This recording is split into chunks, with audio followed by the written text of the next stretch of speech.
Ladies and gentlemen, the opening ceremony will begin very shortly. Please take your seats. Once again, we would like to remind you, please keep your mask on at all times. And also, please remember to set your mobile phones to silent mode. Thank you.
Ladies and gentlemen, the opening ceremony will begin shortly. Please keep your mask on at all time during the opening ceremony. And also, please remember to set your mobile phones to silent mode. Thank you.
Ladies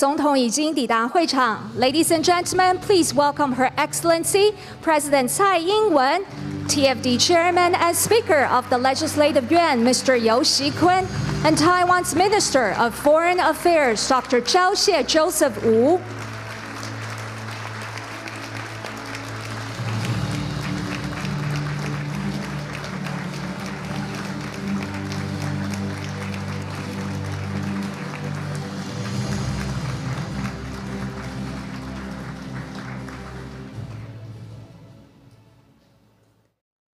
Ladies and gentlemen, welcome to the opening ceremony of World Movement for Democracy 11th Global Assembly. To begin with, we would like to invite everyone to take a group photo first to remember this special event in Taipei this year. So please look at the camera at the upper right-hand corner hanging from the ceiling. And please keep your masks on and smile with your eyes.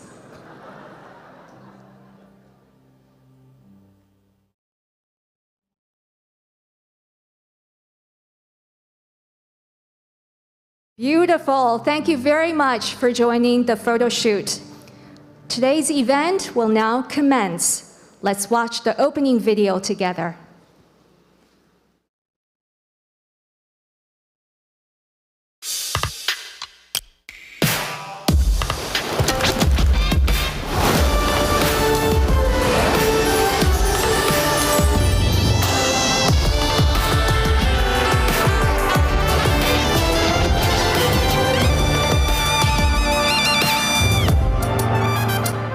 Hi, my name is Gulala Ismail, and I am a human rights activist.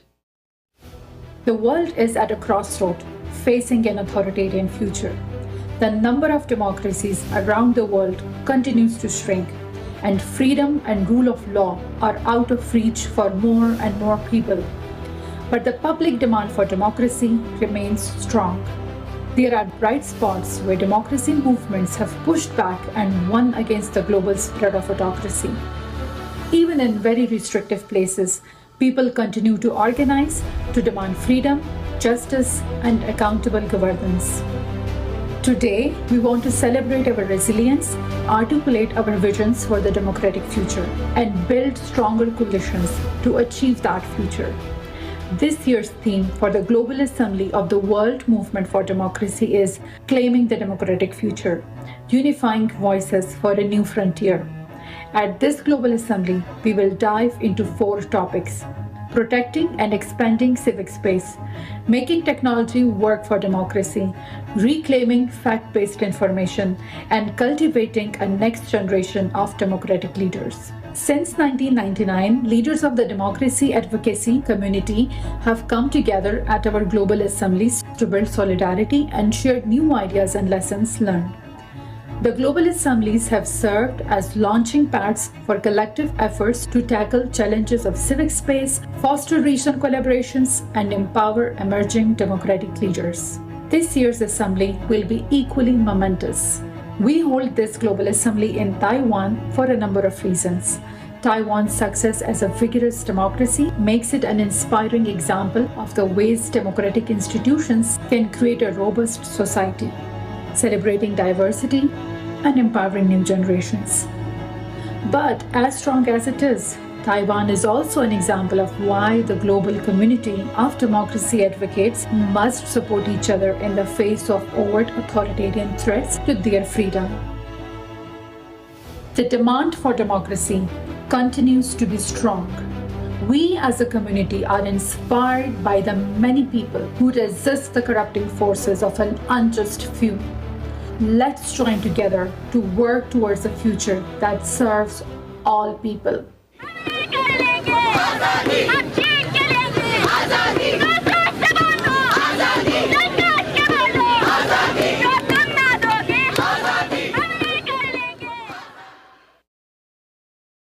And now, please.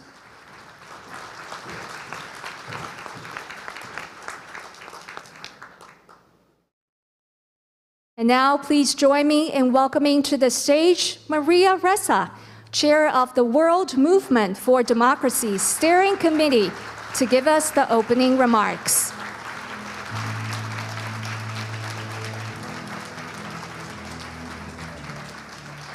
Oh my God, I'm going to be on tiptoes because I'm always short, so it's always, but I guess first of all, thank you for being here, right? This is the time when we say that it's enough to be the punching bag. If many of you are like me over the last few years, that's what we've felt like, right? That we keep trying to do what we used to do as civil society, but it doesn't work anymore, and that we must do more. So let me first do the right thing, which is say welcome to the 11th Global Assembly of the World Movement for Democracy, and that this year, this time matters. This is a pivotal moment.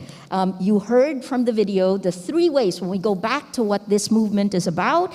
It is a global network of democracy activists, human rights defenders, independent journalists, parliamentarians, and donors to those 3 things that you heard: defend and expand civic space, where we remind our citizens that we are citizens, not consumers or users, to promote inclusive governance and to empower the next generation of leaders.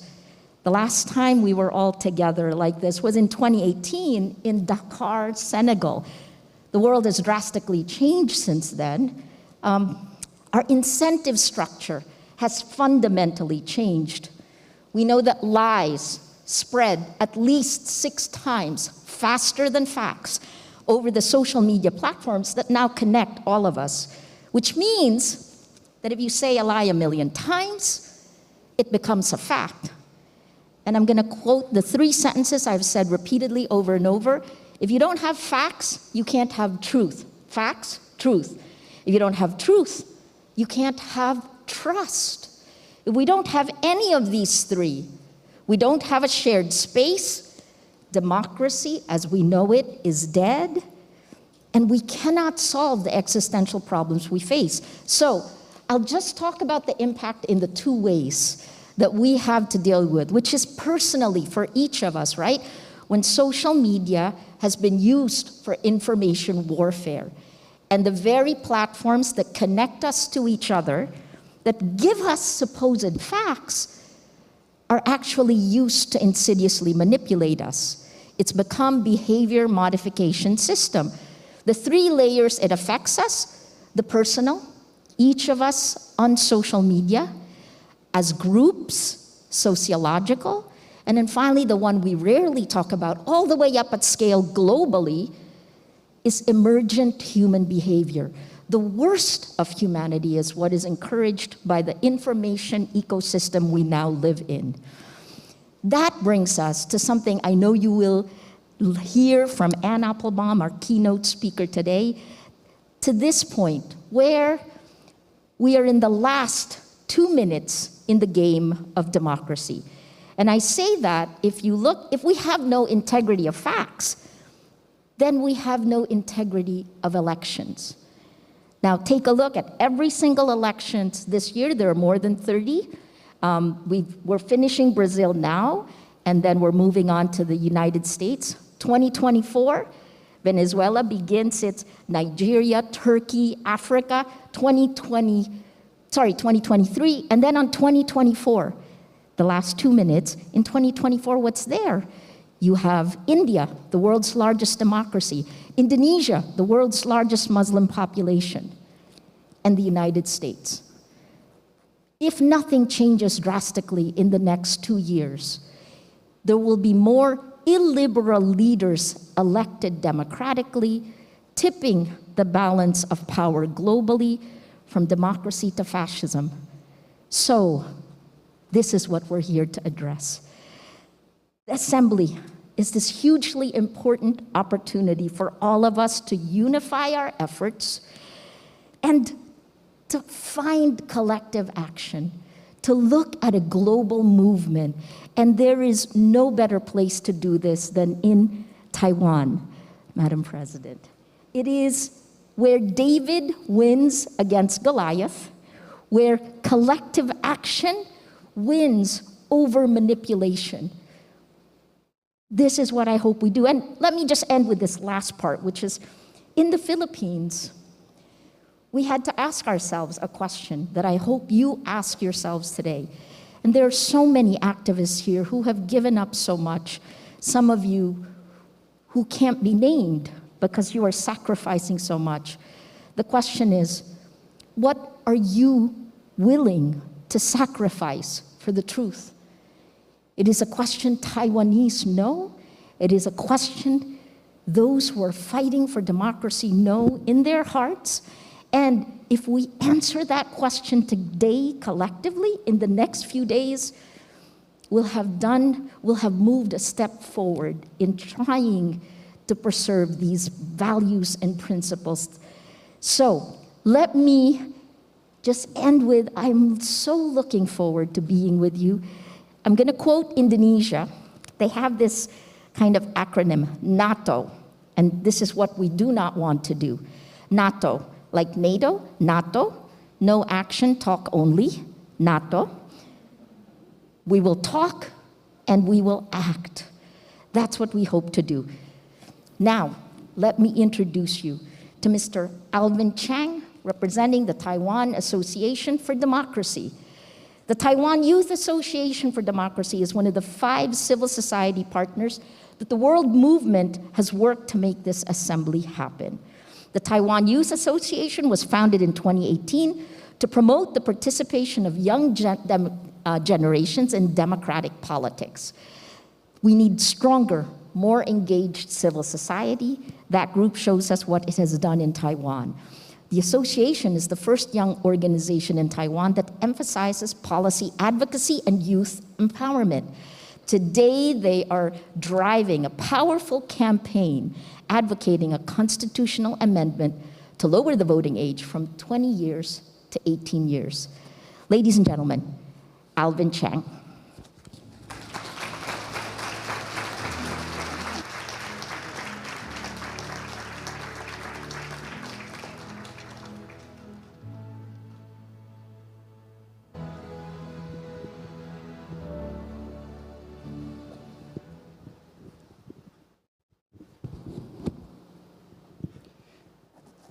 Good morning, all the distinguished guests and participants.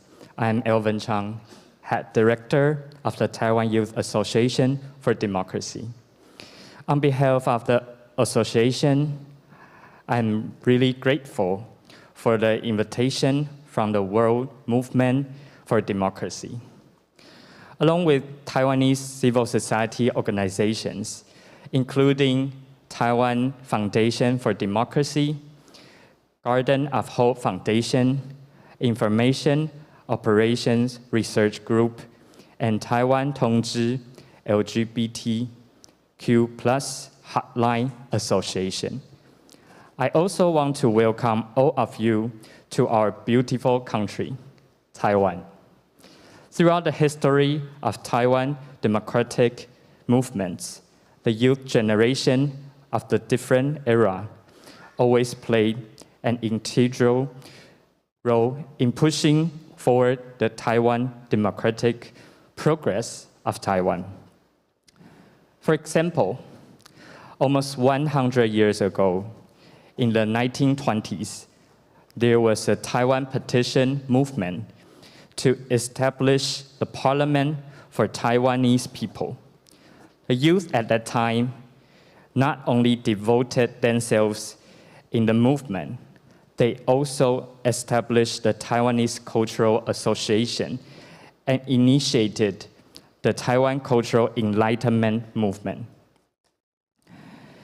In the 1960s, some young people threw themselves into the Dangwai movement, calling for freedom of speech and the lifting for martial law. In the 1980s, the student movements that called for complete freedom of press, the academic independence, and the autonomy of universities. In 1990s, the Wild Lily movement launched by students was aimed to further liberalization and to push Taiwan's democratization progress. The movement led to the complete re-election of the parliament, the amendment for the constitution. It ultimately led Taiwan to become a truly democratic country. Around 2010, in the face of the threat from China, the youth generation again stood up to bring awareness on disinformation, economic coercion, and investment from China. The 2008 Wild Strawberry Movement, 2012 Anti-Media Monopoly Movement, and most importantly, 2014 Sunflower Movement are all examples of student movement that show the youth certain concern toward the future and the autonomy of Taiwan. This year, 2022, is definitely the year of the youth. Taiwan has not amended our constitution for the past 15 years. But this year, on November 26, Taiwan will hold a constitutional referendum to decide whether to lower the voting age from 20 to 18. However, Taiwan has the highest threshold worldwide for passing the constitutional amendment. Therefore, this referendum must be supported by 3/4 of the amending legislators in the parliamentary session, and in which at least 3/4 of the total legislators are taking part. The amendment was passed. Now, this referendum requires the vote of 50% of voters in a nation referendum for it to come into effect. This means at least 9.6 million voters need to vote yes for the referendum on November 26. I want to emphasize here that the youth generation cares about our Constitution, which symbolizes the fundamental value of our own country. The youth generation also cares about whether we can vote when we reach adulthood. We believe that in a democratic country like Taiwan, we are able to vote our legislators, vote for our mayors, vote for our presidents. It is time for us to vote to amend our Constitution and to determine the future of Taiwan. Recently, groups of high school students went to the streets and to persuade cross-generation voters to vote yes on this referendum. 9.6 million voters cannot be accomplished only by the younger generation. Only with the support from all generations that valued youth empowerment, the referendum should pass. Next month, I hope we in Taiwan can make history that the voters will vote to lower the voting age to 18 so that we, the Taiwanese people, can continue to embrace core values that we believe in: democracy, freedom, and human rights. Thank you. Thank you very much to Chairperson Zhang. Please take your seat.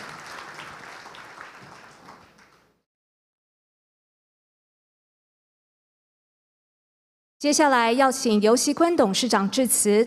Next, we would like to invite Chairman of Taiwan Foundation for Democracy and Speaker of the Legislative Yuan, Mr. You Xikun, to share a few words. Ladies and gentlemen, please welcome Chairman You.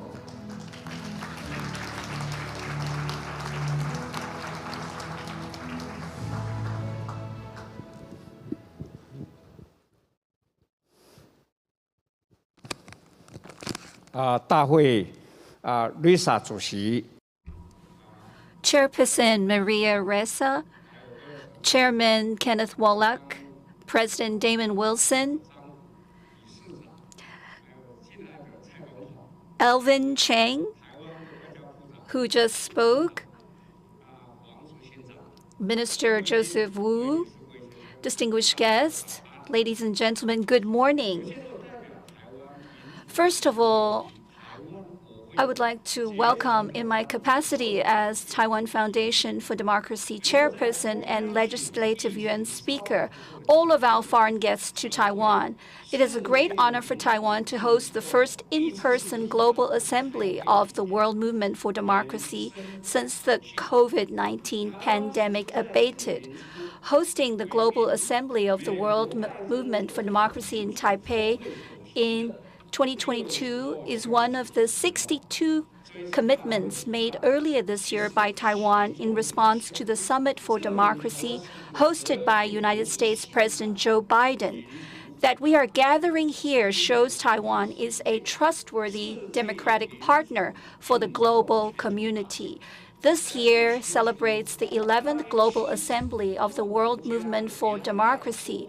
More than 200 democracy advocates from around 70 countries have come here to make face-to-face communication and exchanges in this historic meeting. This event is another international convention for democracy held in Taiwan following the Open Parliament Forum last December. We, as Taiwanese, are proud and cheered on by the hosting of these important events.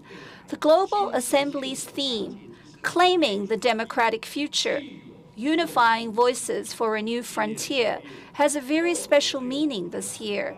Russia launched military aggression against Ukraine this February, exacerbating the distress that people around the world have already been suffering from the pandemic and climate change. For the global community of democracy, this war of aggression is a grave warning to all of us, urging us democratic alliance to cooperate and demonstrate solidarity with greater strength. When I met with President Wilson this March, we shared the belief that democracy is our common value that requires our effort in order to achieve democratic consolidation and push back against authoritarianism. Therefore, against this background, I believe there is no other place more suitable than Taiwan to host this year's Global Assembly of the World Movement for Democracy. Taiwan has been the focus of global attention after the outbreak of the Ukraine-Russia war. Like Ukraine, Taiwan is located next to an authoritarian state that, like Russia, has ambitions to expand its territory and lay unfounded claims to its surroundings. What makes it even more dangerous is the fact that authoritarian leaders are very likely to make reckless decisions as they are not circumscribed by the principles of checks and balances that characterize democracy. The Ukrainian people are now bravely standing at the front line of Russian aggression.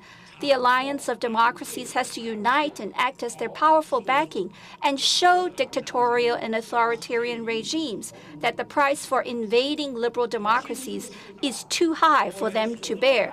The reality of an authoritarian country invading a democratic country has made the alliance of democracies reflect on and recognize the fragility of our beloved democratic institutions and the necessity of pushing back against authoritarian politics. We have come to realize that the threat of authoritarianism is undeniable and that democracy requires defense. Taiwan now stands at the front line of this defense, protecting the democratic way of life. Democracy in Taiwan is the result of a 100-year-long struggle. Since the lifting of martial law and democratization in the 1980s, Taiwan has made evident progress in various aspects, such as human rights protection, gender equality, and plurality of civil society. Taiwan has been ranked Asia's #1 full democracy, the 8th in the world, in the 2021 Democracy Index, a report released by the Economist Intelligence Unit earlier this year. Taiwan has also been ranked 2nd in Asia and 17th in the world in the 2022 Freedom in the World report. It shows that Taiwan's endeavor has been recognized by the world. We cherish this way of life and are determined to continue our efforts in advancing human rights and democratic values. Before I conclude, I would like to warmly welcome all of you again to Taiwan, where I'm sure you will be able to exchange ideas and opinions freely, cementing the democratic network of mutual support. I also believe that this task will be easily achieved with the help of Taiwanese food, the country's beautiful scenery, and its friendly people. I wish the conference every success and all of you good health and great happiness. Thank you. Thank you, Chairman Yo. 谢谢。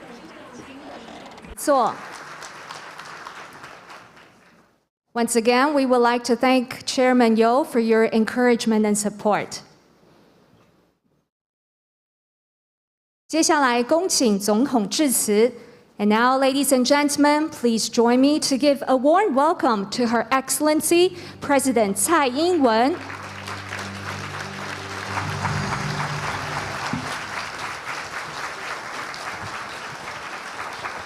Thank you. Legislative Yuan President Yo, Foreign Minister Wu, WMD Chair Ressa, and TYAD Secretary General Zhang, and NET President and CEO Wilson, distinguished speakers and guests, ladies and gentlemen, good morning. Good morning. Great. Let me begin my talk by welcoming you all to Taiwan. You are among the first groups of international friends to visit Taiwan after we lifted our border restrictions. I want to also thank the Taiwanese civil society organizations for joining us today on this special occasion. I want to say that Taiwan is honored to be the place where the world movement for democracy convenes its 11th Global Assembly. I want to express my appreciation to the World Movement for Democracy Secretariat, that is the Taiwan Foundation for Democracy, and its partner organizations for organizing this impressive event that has gathered hundreds of democracy activists, experts, parliamentarians, and donors from 70 countries worldwide. I especially want to welcome Maria Ressa, last year's Nobel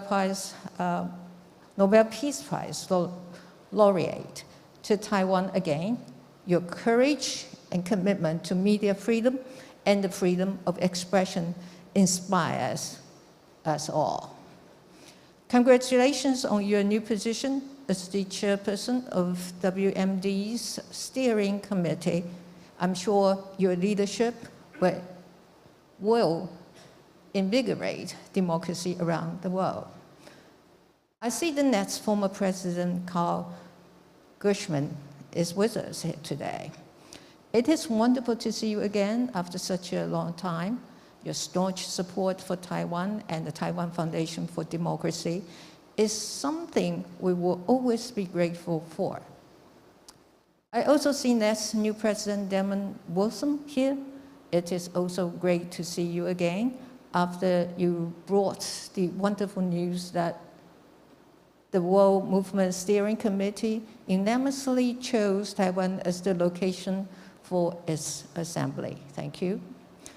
I must emphasize that this assembly could not have convened at a more consequential time. At this moment, democracies and rule-based world order are facing the greatest challenges since the Cold War. As we work diligently to remedy the impact of the pandemic on global health and economy, we also have to combat authoritarian regimes' attempts to corrode democratic institutions and tarnish human rights and civil and civic space. Russia's unprovoked invasion of Ukraine is a prime example. It shows that authoritarian regimes will do whatever it takes to achieve expansionism. The people of Taiwan are all too familiar with such aggression.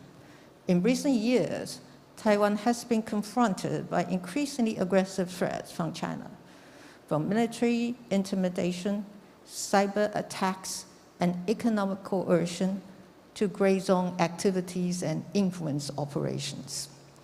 All our attempts to instill fear, create doubts, and obliterate our citizens' confidence about what we have been working so hard for.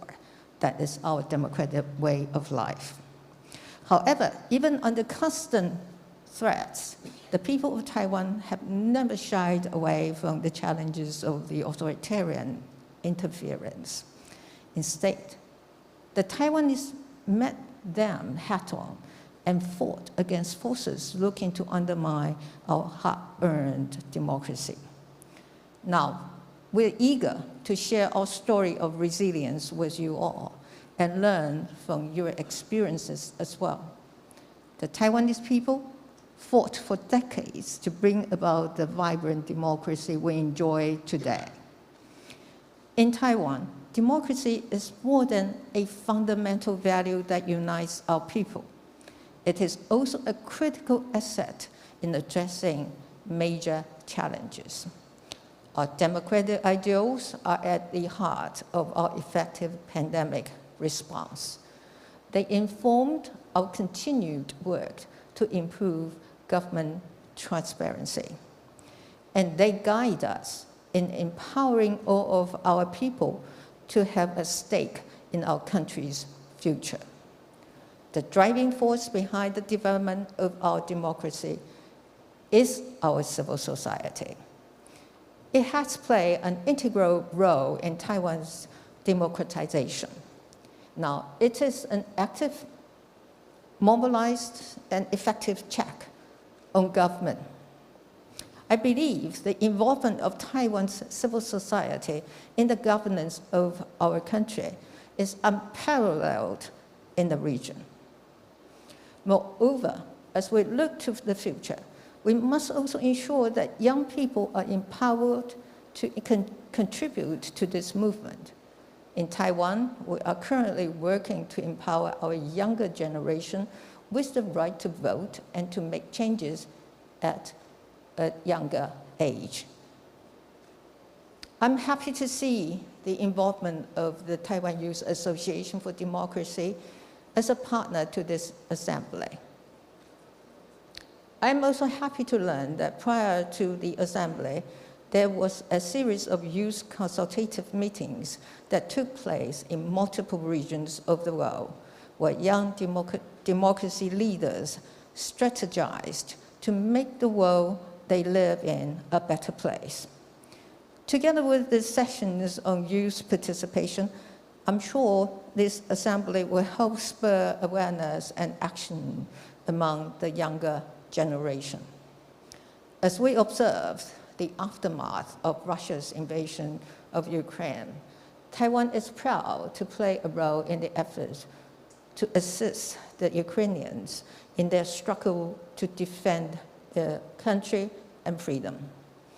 We all should continue with our efforts.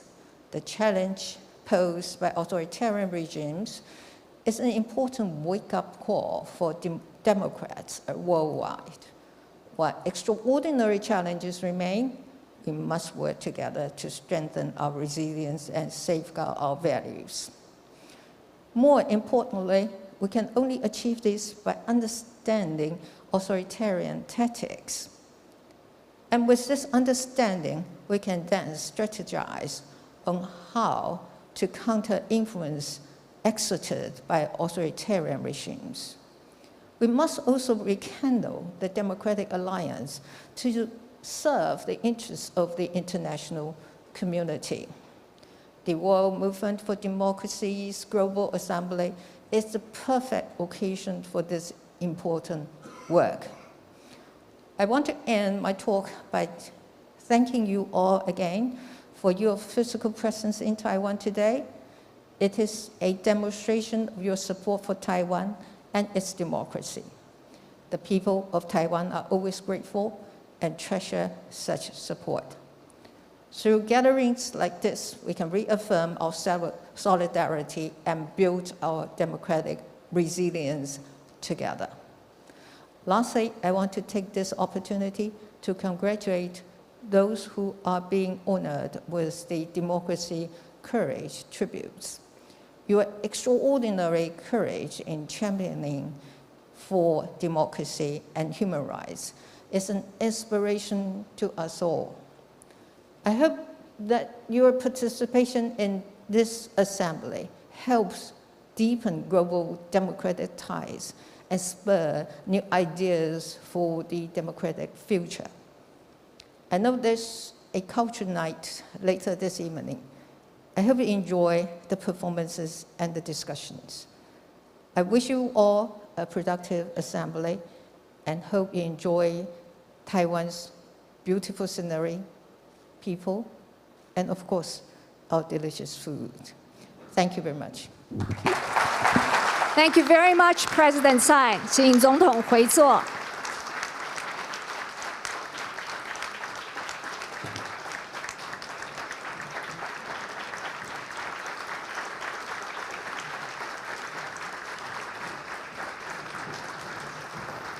Thank you very much. 接下来要邀请今天出席的贵宾合影，合影时请贵宾继续戴上口罩。And now we would like to invite the hosts and guests of honor to the stage for a group photo. Please keep your mask on during the photo shoot.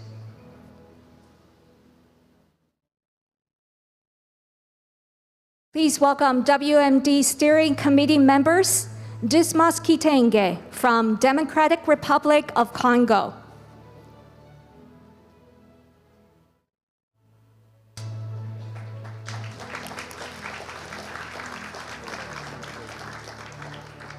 Simon Penek from the Czech Republic.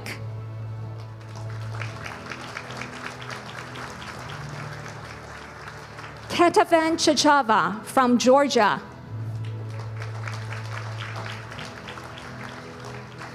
Tamara Adrian from Venezuela.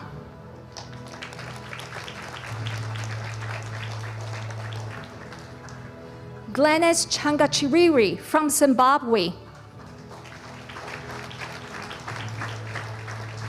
Hassan Shire from Somalia.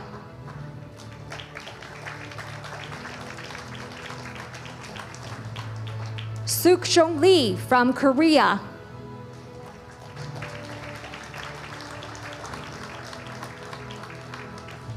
Maiko Ichihara from Japan.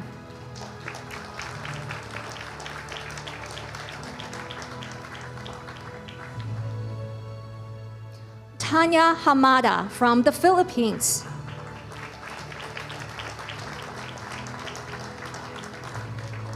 Damon Wilson, President of National Endowment for Democracy.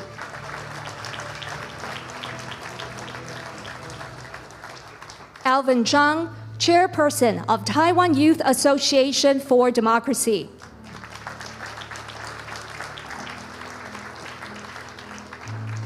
Mr. Ken Wallach, Chairman of National Endowment for Democracy.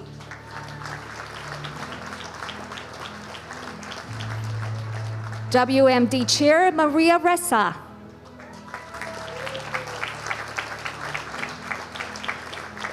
And please welcome Foreign Minister Dr. Zhao Xie Joseph Wu, TFD Chairman Mr. You Xi-kun, and Her Excellency President Tsai Ing-wen.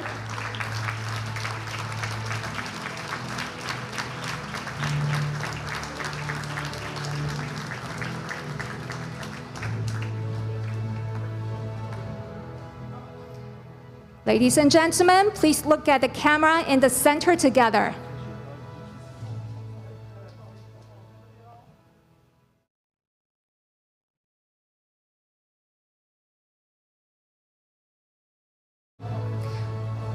Thank you very much for joining the photo shoot. Thank you. Please remain on the stage for now. Ladies and gentlemen, President Tsai and Chairman Yo has to leave due to other engagement. Let's give another round of applause to thank President Tsai and Chairman Yo for joining us today.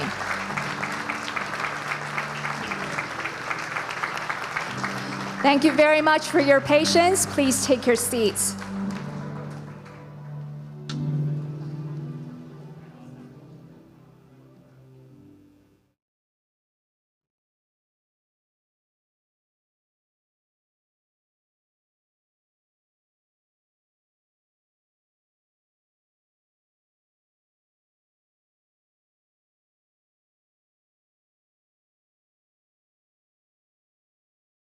And now, ladies and gentlemen, please join me in welcoming to the stage Director of World Movement for Democracy, Ryota Jonan. Welcome.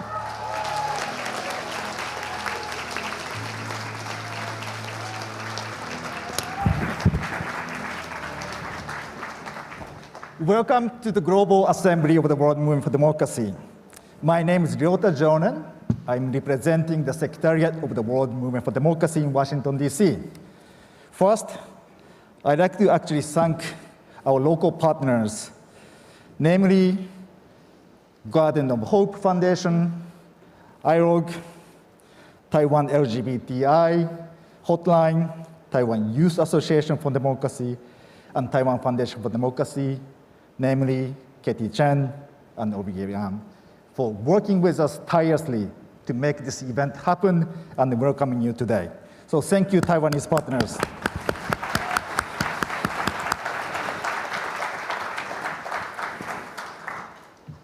Since last time we met in Dakar, Senegal in 2018, unfortunately, we have lost many of our great friends, colleagues, and mentors.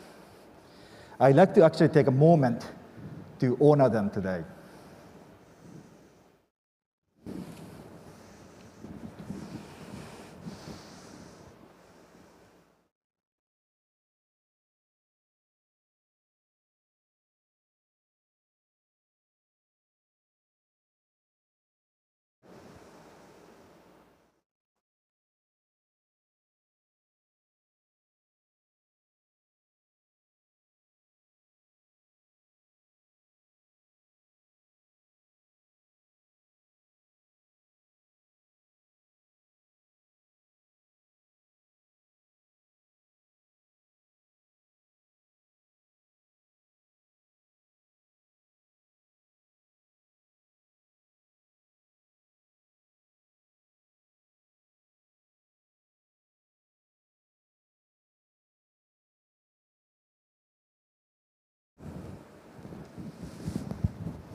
These are our friends and mentors that help us grow as a world movement, and they're always with us. Now, we are here today together under the theme, Claiming Democratic Future. The COVID, rise of autocracy, Ukraine war, Russia's war in Ukraine, challenges that our local partners in Taiwan face every day. We see that our future is contested.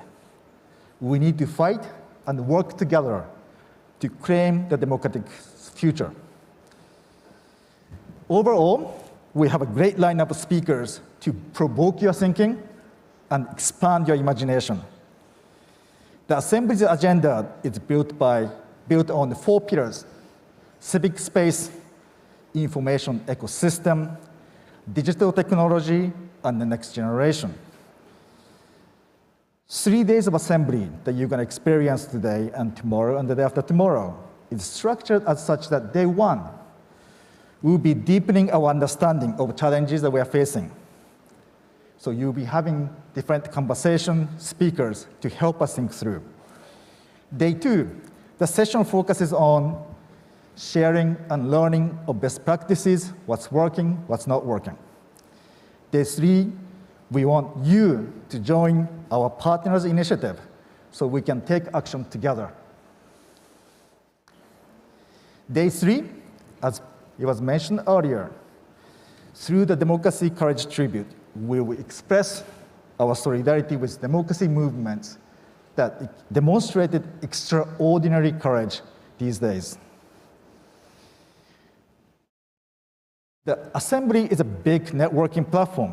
You're here because you want to meet old friends, partners, but also make new friends. So we have a different informal activities that help you build a new partnership, but deepen existing ones. Another great networking tool that we're providing today is the Assembly app. I'd like to pick your phone, download CVent app, search for the World Movement for Democracy Global Assembly, use your Assembly registration login information, and organize your profile, play with your profile, and then you see updated agenda, what's happening today, what's happening tomorrow. And you can get connected with your friends and fellow participants through direct messaging. Now, I don't want you to forget to follow us and engage in social media. Our hashtag is WM11Assembly. Finally, I'd like to take a moment to talk about security and safety. Security and safety are very important to all of us. First, we have set up the secured Wi-Fi system, well, secured as much as possible. Please look for the network named 11th Global Assembly, and then you will use the password on your name tag to log in. This way, you are just connected to the network for this assembly. Second, we have been notified that several protests will be happening today outside of the hotel. So please be aware of the surroundings if you are going outside of the hotel. And please remember, if you see something, please say something. Now, please wear your name badge all the time if you are in this assembly area. Our security girls have been told by us and told by me that no one can access assembly activity area without badge. Wear your badge on this floor. If not, please remove it. While keeping the assembly space safe and secured, I hope assembly will become a launching pad for greater unity among all of us as we seek to reverse democratic recession and work toward democratic future. Now, I'd like to invite Madam Chair, Maria Ressa, to take the stage.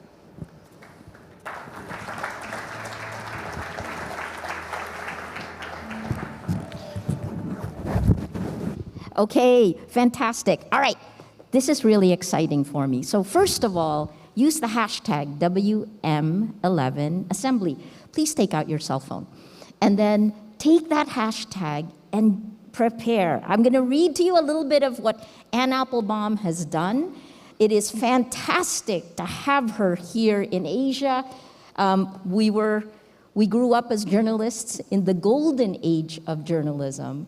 And, I've read her books, some of them, Iron Curtain, Gulag. This one was around the time when we were getting attacked in the Philippines. Red Famine, Stalin's War in Ukraine. And then this kind of epic one that set a stage because she was looking at Europe, US, and the ripple across the world, right? But this one about the twilight of democracy. I talk a lot about something she coined, Autocracy Inc. And when enough illiberal leaders are elected to tip the balance and kill democracy, we walk into Anne Applebaum's Autocracy Inc. Let me give you just a little bit more about her. She writes for The Atlantic. She's a Pulitzer Prize-winning author and historian, a senior fellow at the Johns Hopkins School of Advanced International Studies and the Agora Institute, where she co-directs ARENA, a program on disinformation and 21st century propaganda. She worked as a columnist at the Washington Post for 15 years, served as a member of the editorial board, and worked as the foreign and deputy editor of The Spectator magazine in London.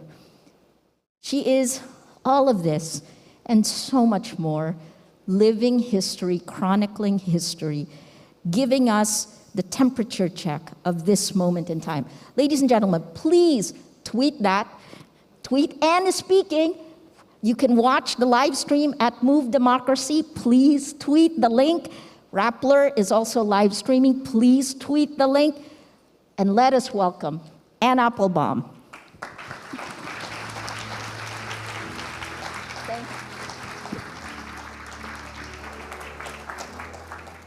Thank you so much. Thank you to Maria, one of my idols. Thanks to all of you for being here. For some of you came a very long way.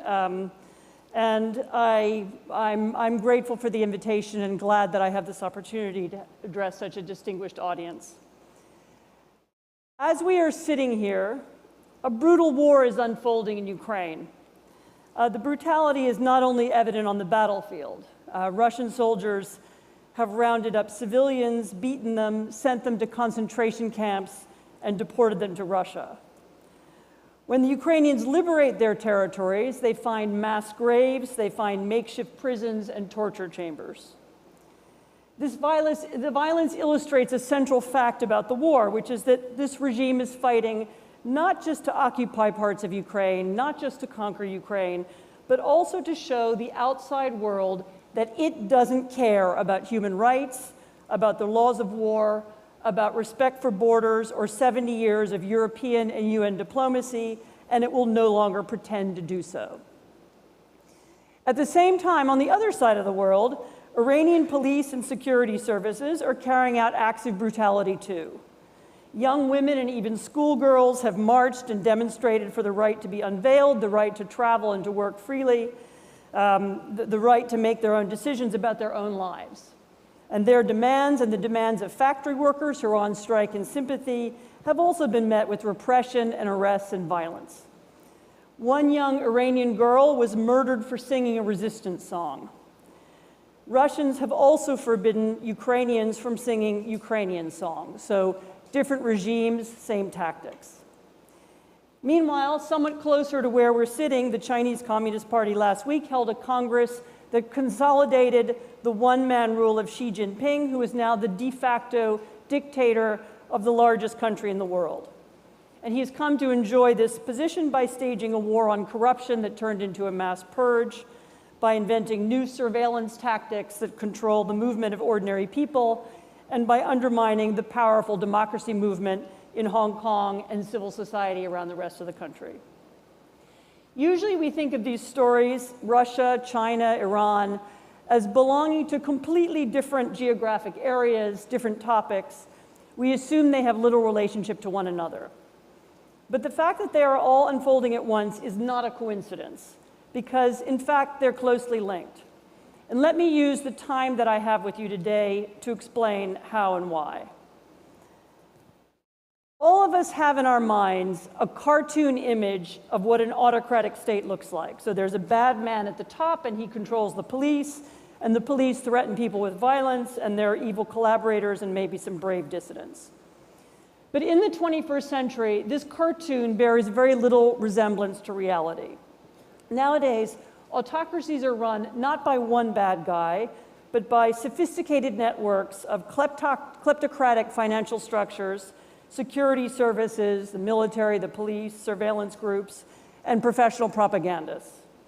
The members of these networks are connected not only within a given country, but also among many countries. And so the corrupt state-controlled companies in one country do deals with the corrupt state-controlled companies in another. The police in one country can arm and equip and train the police in another. The propagandists also share resources. So the troll farms that can promote one dictator's propaganda can be used to promote the agendas of another. And also the same themes, the themes about the weakness of democracy and the evil of the West. And this is not to say that there is some super secret room where the bad guys meet, you know, like in a James Bond movie. Nor does the new autocratic alliance have a unifying ideology. So among modern autocrats are people who call themselves communists, nationalists, and theocrats. And no one country leads this group. Washington likes to talk a lot about Chinese influence, but what really bonds the members of this club is a common desire to preserve and enhance their personal power and wealth. So unlike military or political alliances from other times and places, the members of this group do not operate like a bloc, but rather like a group of companies. You know, call it Autocracy Inc. Their links are cemented not by ideals, but by deals. And the deals are designed to take the edge off Western economic boycotts or to make them personally rich. And that's why they can operate so easily across historical and geographical lines. So in this new world, Belarus is an international pariah in theory. So Belarusian planes can't land in Europe. Many Belarusian goods cannot be sold in the US or the EU. Belarus's brutality has been criticized by many international institutions, and Belarus's role in the war has been condemned. But at the same time, Belarus remains the site of one of China's largest overseas development projects. Iran has expanded its relationship with Belarus over the past year. Cuban officials have expressed their solidarity with Lukashenko, the Belarusian dictator, at the UN. And of course, Russia offers markets, cross-border investments, and police backup, while Belarus in turn offers Russia a staging ground for its war on Ukraine. In theory, Venezuela is also an international pariah. And since 2008, the US, Canada, the EU, and many of Venezuela's South American neighbors have increased sanctions on Venezuela, a nation that's so badly run that actually Venezuela, and not Ukraine, is the largest source of refugees in the world. But at the same time, Nicolas Maduro's regime receives loans as well as investments from Russia and China. Cuba has long provided security advisors and technology to the country's rulers. The international narcotics trade keeps individual members of the regime well supplied with designer shoes and handbags. Leopoldo Lopez, a former mayor of Caracas, now in exile and in fact in this room, has observed that although Maduro's opponents have received some foreign assistance, it is nothing comparable to what Maduro has received internationally. Like the Belarusian opposition, the Venezuelan opposition has charismatic leaders and dedicated grassroots activists, and they've persuaded millions of people to go out on the streets and protest. And if their only enemy was the corrupt and bankrupt Venezuelan regime, they might win. But Lopez and the other Venezuelans in this room today know very well that they are in fact fighting multiple autocrats in multiple countries. Like so many other people propelled into politics by the experience of injustice, like Svetlana Tikhanovskaya in Belarus, like the leaders of the extraordinary Hong Kong democracy movement, like the Cubans and the Iranians and the Burmese people pushing for more open societies in their countries, they are fighting against people who control state companies and can make investment decisions worth billions of dollars for purely political reasons. They're fighting against people who can buy sophisticated surveillance technology from China or bots from St. Petersburg. And above all, they're fighting against people who have inured themselves to the feelings and opinions of their countrymen, as well as the feelings and opinions of everybody else. Because Autocracy Inc. grants not just money and not just security to its members, but also something less tangible: impunity. If once upon a time the leaders of the Soviet Union, the most powerful autocracy in the world in the 20th century, cared deeply about how they were perceived by other countries, by their own people, they vigorously promoted the superiority of their political system, and they objected when it was criticized, even pounding their shoes on the table at the United Nations. But today, the most brutal members of Autocracy Inc. don't much care if their countries are criticized or by whom. The leaders of Burma don't really have an ideology beyond nationalism, self-enrichment, and the desire to remain in power. The leaders of Iran confidently discount any outside criticism on the grounds that it comes from infidels. The leaders of Cuba and Venezuela dismiss the statements of foreigners on the ground that they are imperialists. The leaders of China and Russia have spent a decade disputing the human rights language long used by the international institutions that they supposedly lead, arguing that these are Western concepts that don't apply to them. And the war in Ukraine is, as I say, one of the results. So impervious to international criticism, modern autocrats use aggressive tactics to push back against protest and widespread discontent. So Vladimir Putin, just for an example, was unembarrassed to stage so-called elections last year in which some 9 million people were barred from being candidates. The pro-government party received 5 times more television coverage than all the other parties put together, and vote counts were mysteriously altered anyway. More recently, he's stationed policemen next to metro stations to catch men and conscript them without any prior explanation or any rhyme or reason. But the Burmese junta is also unashamed to have murdered hundreds of protesters, including young teenagers on the streets of Rangoon. And the Chinese government boasts about its destruction of the popular democracy movement in Hong Kong and stonewalls any criticism of the camps and prisons it has built to lock up the minority Uyghur population. So at the extremes, this kind of contempt can devolve into what the democracy activist Sergei Popovich calls the Maduro model of government, named after the leader of Venezuela. Autocrats who adopt it are willing to pay the price of complete disaster, to see their countries enter the category of failed states, accepting economic collapse, isolation, and mass poverty if that's what it takes to stay in power. So Assad has applied the Maduro model in Syria. It's what Lukashenko has created in Belarus. It seems to be what the Taliban had in mind when they occupied Kabul. Their goal was not a flourishing, prosperous Afghanistan, but an Afghanistan where they are in charge. The same is now true in Russia. Clearly, Putin is happy to cut the country off from the world, to end foreign investment, and preside over plunging living standards. And like the Taliban or the Venezuelan regime, he doesn't care about the wealth or well-being of ordinary Russians. That's not his goal, and it never will be. Nor does he care what anybody else thinks about that in the US and Europe, in Australia or Japan, in the UN or the OSCE or the human rights community. In part, this atmosphere of impunity is made possible by the autocratic world's successful penetration of many established democracies. So there are many, many examples of this success, ranging from Russian information operations in American and French and other elections, to the business interests that help make Germany overdependent on Russian gas, or countries as different as Turkey or Cambodia reluctant to criticize China.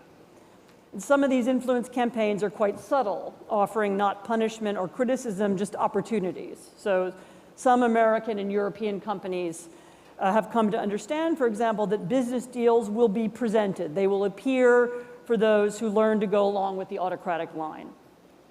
In 2018, for example, the McKinsey Corporation held a corporate retreat in Kashgar, just a few miles away from a large Uyghur concentration camp. And the event directly supported an element of Chinese propaganda, namely the Chinese argument that nothing bad is happening in Xinjiang. But McKinsey had good reason not to talk about human rights at the retreat. At the time, that firm was advising 22 of the 100 largest Chinese state companies, including one that helped construct the artificial islands in the South China Sea that have so alarmed the US military and, of course, the Taiwanese. But maybe it's unfair to pick on McKinsey. After all, the list of major corporations caught in tangled webs of personal, financial, and business links to China, Russia, Iran, and other autocracies is very long. You know, Russian money can buy former German chancellors, dinners with the British Prime Minister, and more. And not just property moguls, but banks and law firms in London, Luxembourg, Miami, Dubai, have long helped autocrats from Asia, Africa, and Latin America, as well as Europe, to launder and hide their money too. Sometimes the impact is hard to see. These actions, you know, sometimes the impact is hard to see, but these actions did contribute to an increase in inequality and corruption in the United States and Europe, helping to degrade democracy there as well. Part of the democratic world's inability to cope with the rise of autocracy does come from its own internal weaknesses, some of which have been exacerbated deliberately by autocratic actors. But maybe there's a lesson for us in this story as well as a warning. After all, if the leaders of the autocratic world are able to work together and to cooperate with one another, if they can help one another suppress internal opposition, teach one another how to use surveillance technology, then why can't the democratic world also work together to push back against them? And by democratic world here, I mean something very specific. Not just democratic governments, but also the democratic opposition in Russia, Hong Kong, Belarus, Iran, Venezuela, Burma, Saudi Arabia, Cuba, and so many other states, too numerous here to list, people from all the countries represented in this room. For too long, we have all of us seen each one of our struggles as unique, which of course in some ways they are. But they are also connected, perhaps more deeply than ever before, by the fact that they face a common enemy. So not Putin, not Xi, not Maduro, but autocracy, Inc. itself.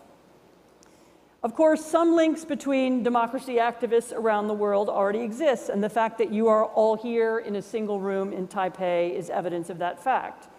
The World Movement for Democracy, the Oslo Freedom Forum that will also take place here next week, the World Liberty Congress that will happen in Vilnius next month.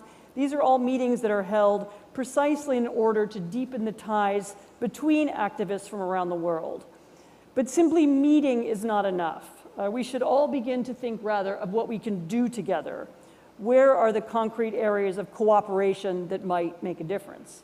So here's an example. Many people in this room work on kleptocracy and corruption, and many are very good at exposing theft in high places in their own countries. What if these projects could be internationalized with work shared and amplified in many countries?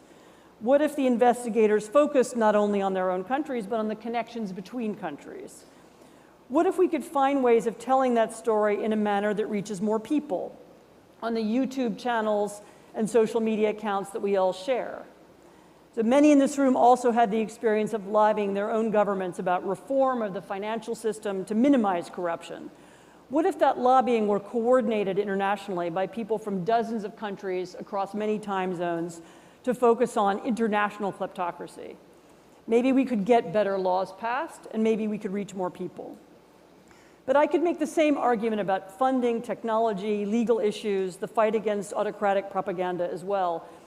In fact, this list is very long, but it's not for me to present it. The extraordinary group of people gathered in this room, you are the experts and not me. And over the next decade, you will create the new coalitions that define the democracy movement, and you will come up with the technological and political solutions. You will find ways to carry them out together, and you will make them work. Let me end by noting that if the 20th century was the story of a slow, uneven struggle, ending with the victory of liberal democracy over other ideologies, communism, fascism, virulent nationalism, then it's true that the 21st century is so far a story of the reverse. The Stanford scholar Larry Diamond, who's also in this room, calls this an era of democratic regression. And every survey that you can think of demonstrates that this is the case, not only in the autocratic world, but in the world of established democracies too, where democratic decline is also a fact. But there's another way to look at it. Perhaps the autocrats are working together because they no longer have the confidence in their ability to fight their opponents alone, and to fight the democracy movements alone. And perhaps autocracies are becoming less tolerant because they realize that their democratic opponents have better arguments, that people listen to them, and that the desire for political freedom will never go away. So perhaps the confrontation between autocrats and their populations are growing harsher precisely because democratic movements like the ones represented in this room are becoming more articulate and better organized. So I am certain that we have the brain power and the willpower here today to define and match the challenges of this new world. I look forward to hearing more about how you will meet them. Thank you very much.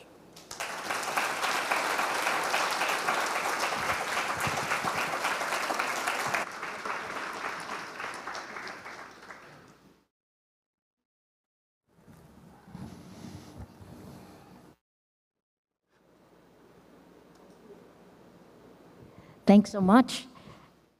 Brain power and willpower. I love that. So today from Anne, we heard that there's a physical interconnectedness, power and money, Autocracy Inc.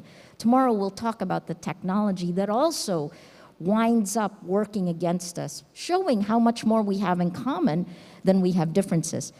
Now let's move to civic space, right? Let me call up fellow member of the steering committee, Maiko Ichihara, to moderate the next session, Civil Society's Reflection on Today's Challenges.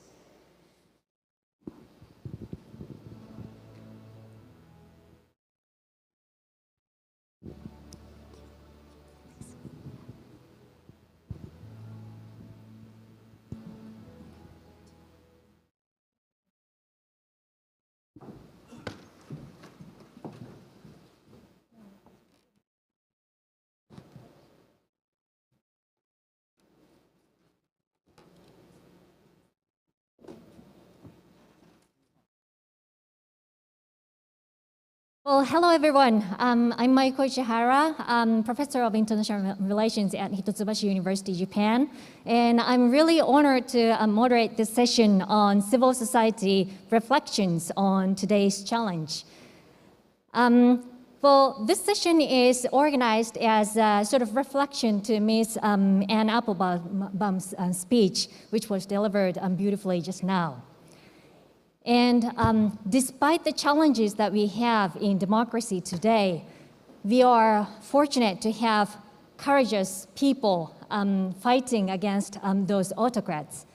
And today we are having activists from Russia, Hong Kong, and Iran fighting against those autocrats.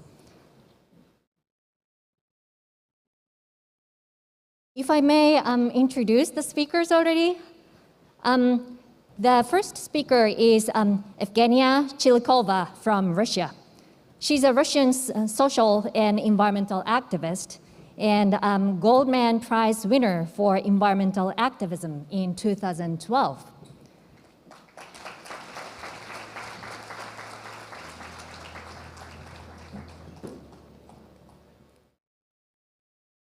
The next speaker is Mr. Nathan Law. He's a Hong Kong democracy activist and former student leader of the Umbrella Movement in 2014.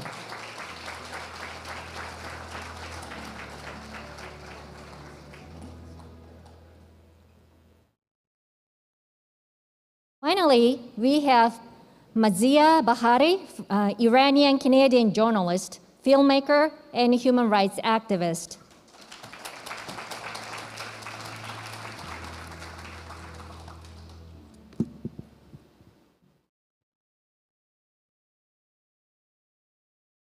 Then let me have a seat here now.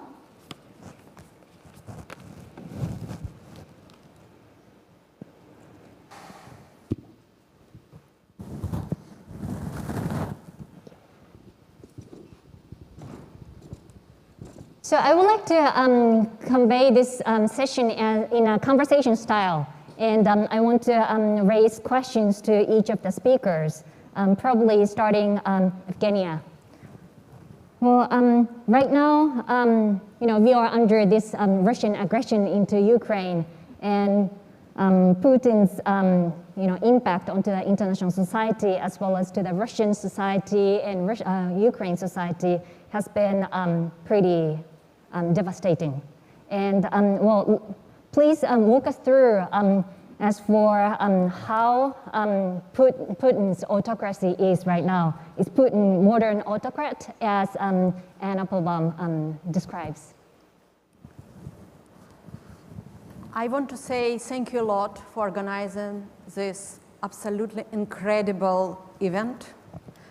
It's really a great opportunity for me, like for Russian activists, to reflect situation with Putin regime. I think at this moment we observe transformation of Putin regime from autocracy to real dictatorship regime who organize genocide on Ukraine, and at this moment Putin's regime to destroy Russian civil society. And I think that our big problem then Putin regime has never been punished on their crimes. And second problem, people like Schroeder and organization like Vinci, French company, who collaborate with Putin regime never are punished for their criminal collaboration with Putin regime. And unfortunately, this process of corruption by Western world from side of Putin regime started many years ago. For instance, I want to share the story of my grassroots movement. 16 years ago, I, with my friends, we decided to organize one of the first grassroots movement, environmental movement, to protect Khimki forest. Because Russian authorities decided to cut down Khimki forest for building motorway Moscow-St. Petersburg. According to the Russian legislation, it was absolutely impossible. It was a real crime. And we organized ecological camp and started to protect our forest. And Putin's authorities to answer violence. And for example, a member of our team, independent journalist Mikhail Beketov, he was brutally attacked by side of Putin's authorities. And after this brutal attack, he became absolutely disabled person.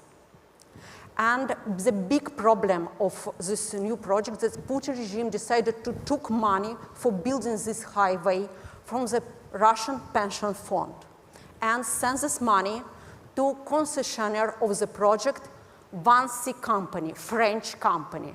And this French company to spread money from Russian pension fund to different offshore zones, including offshore account on Cyprus, offshore of Arkady Rotenberg, closely friend of Mr. Putin.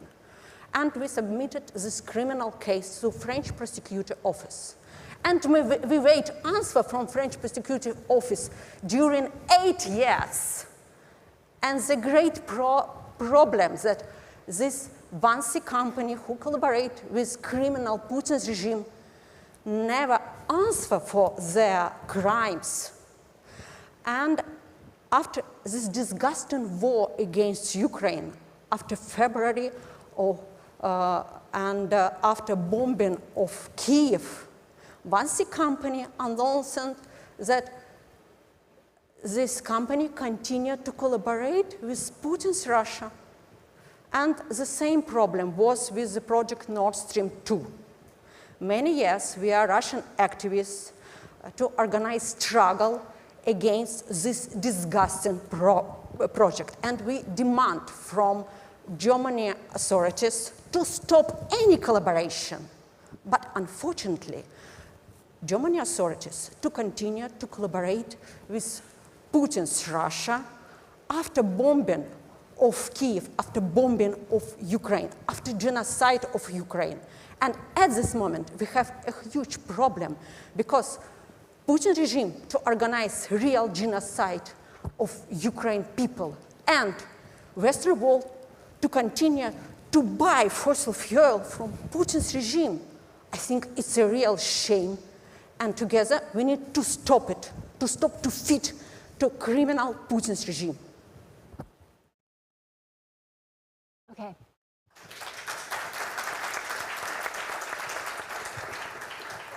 Thank you very much for this link between kleptocracy and autocracy and for its role has to be further discussed in this session. Then let me move on to Nathan.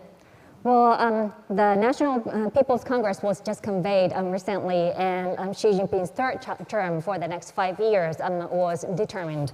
And China has been sort of projecting its image as a strong China with the use of sophisticated digital technologies and together with financial power as well. Could you walk us through as to how, what kind of strategy China is having in asserting itself as a global power? Well, thank you so much, Michael, for your introduction and your question, and thank you so much for coming this together, discussing the future of democracy and civil society. I think it's really important for us to gather in Taiwan, this particular island, this particular political entity that is constantly being threatened by China, by the PRC, for possible military invasion and annexation. And as we have seen for the past few days, the National People's Congress had its General Assembly. It was, as we know, Xi Jinping stepping up to centralize more power. The PRC has become a more aggressive and threatening body to our global democracy. And it has become a much more one-man dictatorship than the one we used to describe that there were some checks and balances inside the party, and it was more like a collective leadership. So for now, situation, I think, is getting more tense, and the Xi regime is getting more like a Putin regime. And it really creates a lot of uncertainty and a lot of worries to our future of democracy. When we look at the past few decades, this is actually the second time that I participated in the World Movement for Democracy. Last time I would say it was 2015, when I was a few years younger, looked younger definitely. That was immediately after the 2014 umbrella movement. But then we didn't get much international support for our civil disobedience action in Hong Kong, because the West, mainly the US, UK, and the other European countries, they were actually very friendly with China. The golden era term in the UK was just coined, and the US had been engaging in a very intimate business relationship with the country, and that's why we didn't get much support from them. But when we look back now in 2022, in the 2019 Hong Kong protest movement, we indeed got a lot of support from around the world. And it really showed that the world has changed its stance and perception towards autocracies, towards the Chinese regime, and definitely towards the Putin regime. For the past few decades, actually, China has been planning a lot of projects to really overturn the global order that we used to know. And for the past few years, we've had witnessed a drastic change in terms of how we deal with them, but I think it comes a bit slowly. But nonetheless, when we look at what China has been doing, first of all, they are paralyzing international bodies to make them incapable of holding autocracy accountable. They are also expanding their influence, flexing their muscle, in order to craft a world that is better for autocracy, better for dictatorship. And most importantly, they are reshaping and redefining democracy, freedom, and rule of law, so that they claim China is the largest and most functional democracy, while the other don't work. And we've seen these like all-out attack, no matter it's on ideological platform, resources, or even military. And we have been seemingly unable to amass enough resources to counter that wave of, as Larry coined it, democratic regression. So I think it is really important for us together. I've been in these collective discussion with it. 7 years after my first participation into the World Movement for Democracy, we're definitely seeing activists from around the world coming together, thinking how we can help each other in order to navigate our way to expand our influence. But at the end of the day, I think what we need is these democratic countries coming together, amassing enough resources. And if we got all the democracies on board, we're definitely getting a much bigger influence. We were talking about more than half of the world's economy, and we've got enough resources to counter this democratic recession around the world. So it's definitely an important section that we have to support each other with, support the civil society, and support the people who are on the ground, but also in the other countries, exile activists, to really make our point, to make the stories of Goliath versus David versus Goliath into in stories and in person. Yeah, thank you, Nathan. Well, so the centralization of power in China is not just domestic thing, but the repercussion to the international society is so strong, and we are now in this very intense sort of international order where we have to fight back those autocrats. Yeah, great. Well, next, let me ask a question to Mazia. This is really emotional. This becomes, makes us very emotional to see those Iranian ladies fighting in the street after this 22-year-old Mahsa Amini was killed, allegedly in police custody for not wearing hijab properly on September 16th. I heard that more than 140 people have died already. Please share with us the current information, current situation in Iran. Well, thank you so much for inviting me. And I think as an old man talking about a movement that's being led by young women, I feel a little bit odd, and I have to apologize for being man and a woman, but then there's no young Iranian woman here, so I have to be their voice, I guess. So what we are seeing in Iran right now is the beginning of the end of the Islamic Republic. It's the moment that the people have realized that they've been betrayed. It's taken 4 decades for people to realize that there is no possibility to change the system. This is a regime that grew from a revolution that was popular, that people wanted to topple the dictatorship. Many people wanted to bring freedom, democracy, and equality, and an accountable government to power. And the Islamic Republic, which was established in 1979, it's an oxymoron because you cannot have a country like Iran which has many different nationalities, many different religions, and call it Islamic, and at the same time call it a republic. So people have been protesting for the past 4 decades, and they've been thinking that they can reform the system from within. I remember in 2009 when I went to the streets of Tehran and I saw millions of people marching silently in Iran. I was really amazed. And I really felt that the leaders of Iran, especially Ayatollah Ali Khamenei, the supreme leader of Iran, would listen to people because that would be in his interest. Because even if he wanted to have this regional hegemony and he wanted to be the leader in the region or internationally as he aspires to be, he needed people's support. And people marched silently. They were asking for their rights as citizens of the country. They were not confrontational. They were not insulting. And of course, we know what happened. I went to prison after a few days after that march. Many other people went to prison. Many people were killed. And 13 years later, we see young people in Iran. Their first slogan is death to the dictator. And then the second one is death to Khamenei. So they have no hope for any kind of reform within the system. And what they're proposing is very simple. Their chant is woman, life, freedom. What does that mean is that they want women to be respected because this regime grew from, I mean, I don't want to give a history of Iran, but it grew from Khomeini's anti-woman movement, which started in 1963.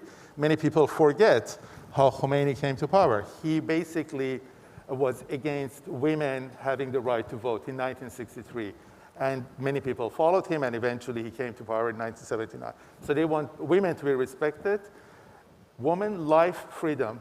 What does life mean? Life means that they want the sanctity of life to be respected. They don't want people to be able to take someone into custody, like Mahsa Amini, as you mentioned, and just beat her up. And, and that's why, many people in Iran sympathize with Mahsa Amini, identified with her, because young Iranian women, they could see themselves as a potential Mahsa. Any Iranian woman can have the same fate as Mahsa in Iran. They can be arrested arbitrarily, they can be beaten up, and many of them, unfortunately, have died like Mahsa. And freedom. They just want to be free. It's a leaderless movement. It's a grassroots movement. It's not something that's led by people from outside. What is very interesting also in Iran right now is that no one says, long live so-and-so. It's just death to the dictator, woman, life, freedom. Yeah, thank you very much.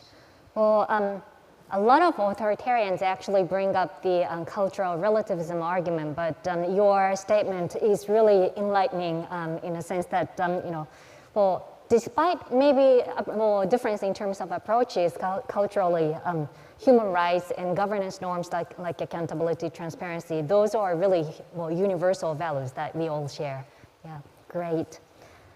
Then, well, given these important moves that the civil society has been taking and the causes that we are fighting for, which are universal values, I want to see how much sort of chance that we have that we can win these wars against autocrats. So my first question is for Evgenia, back to you. Well, in Russia, so the political space is still very tight. The journalism is under control, and it's not easy still to vocally talk about criticism against Putin.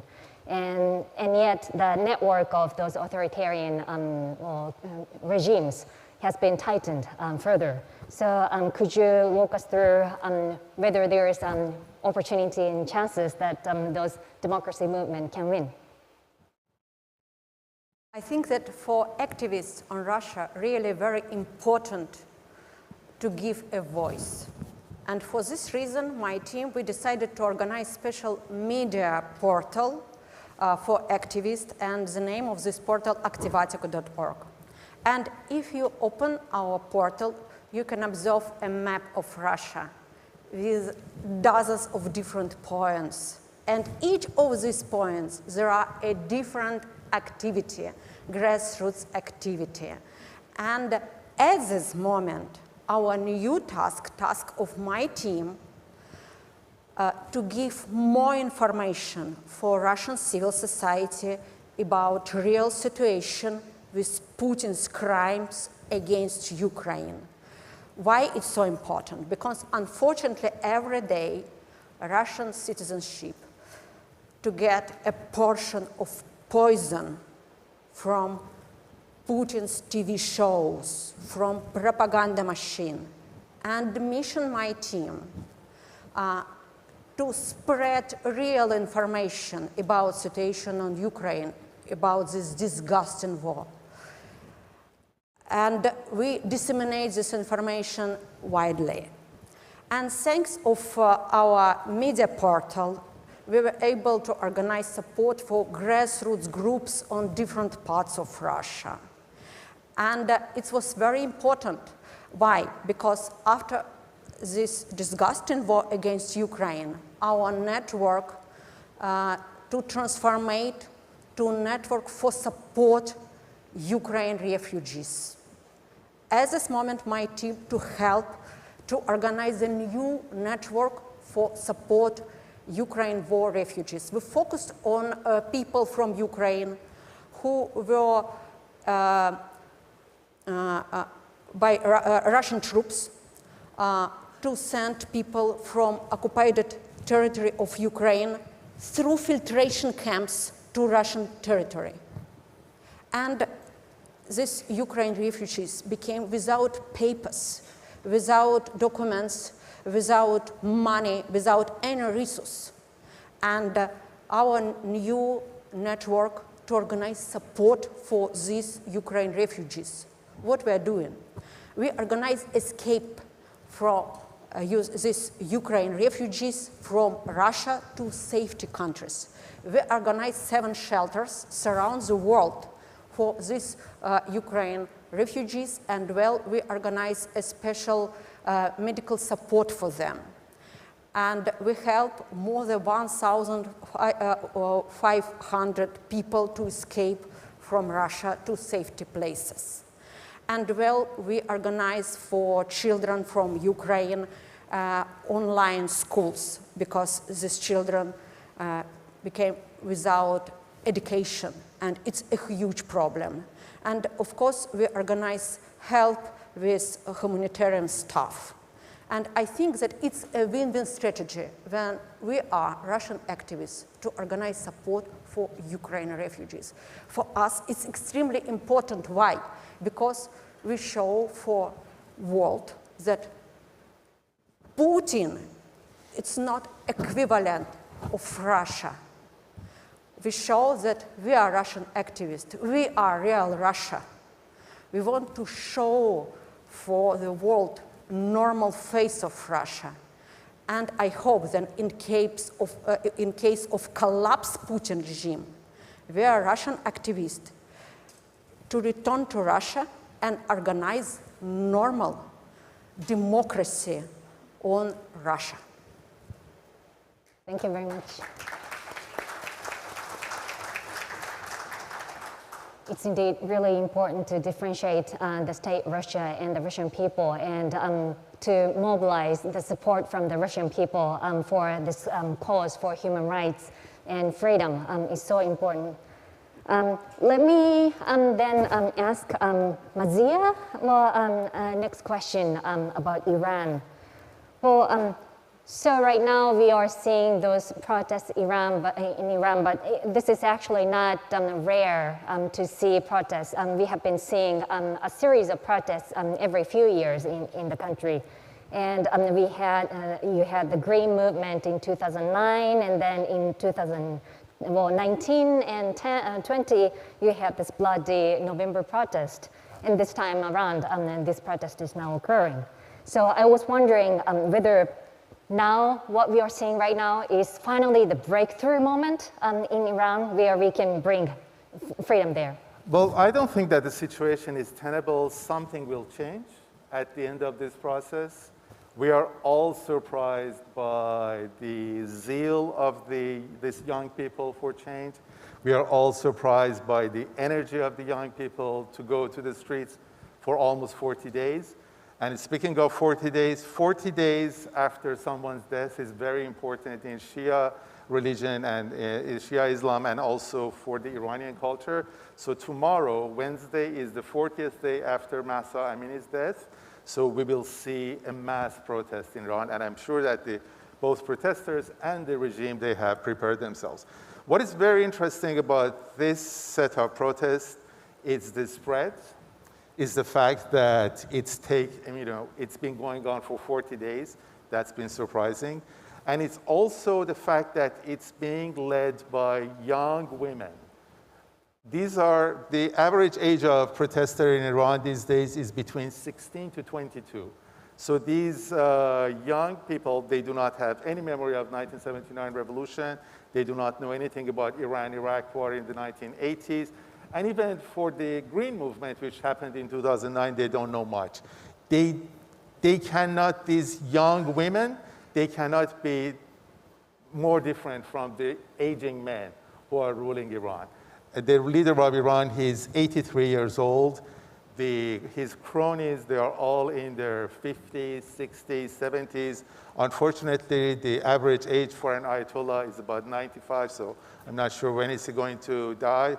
But I think the moment that the supreme leader of Iran is going to die, something will change. But I think the change will come sooner. One possible scenario is that Iran, from an authoritarian state, which it is now, will become a totalitarian state in a short term, because the Revolutionary Guards, they have strategically positioned themselves to take over different parts of the country, part of the industry.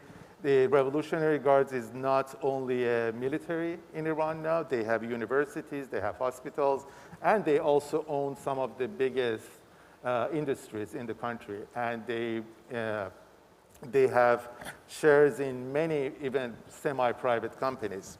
So I think that whether this regime is going to collapse or it's going to be a dictatorship, a totalitarian regime, and then eventually that totalitarian regime will collapse, because they, like any other totalitarian regimes, what they have to do in order to protect themselves is to dedicate all the resources in the system in order to keep the system intact.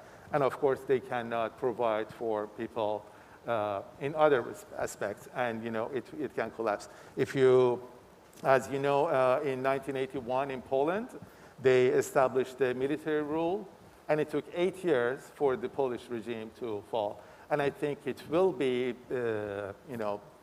I don't think that it's going to take 8 years. I think it will be shorter, but I think some sort of scenario like that will happen in Iran. And it's very interesting to be in the same panel with someone from Russia and someone from Hong Kong, because I think what happened with Putin invasion of Ukraine this year, and the Xi governments threatening Taiwan, and the behavior of the Xi regime, and also the alliance between Iran, China, and Russia, I think it's been a slap in the face to the democracies. Not a slap in the face in a bad way. I think it's a wake-up call. I think the Western democracies have woken up that they should not be as reliant on Russia, China, and other dictatorships.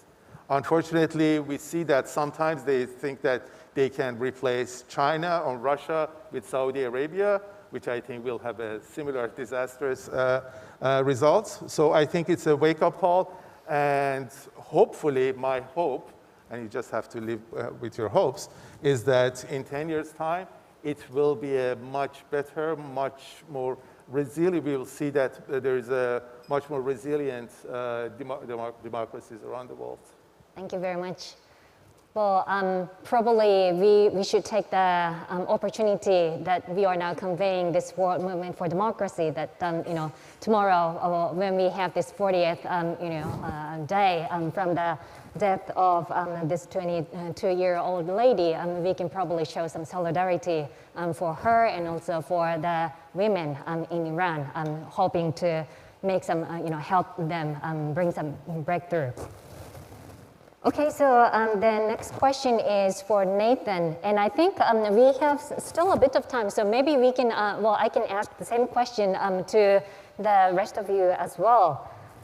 So apparently, 3 of you are all outside of the countries, and it has been a very difficult time these days that a lot of democracy activists have been fleeing outside of the country and seeking exile somewhere else.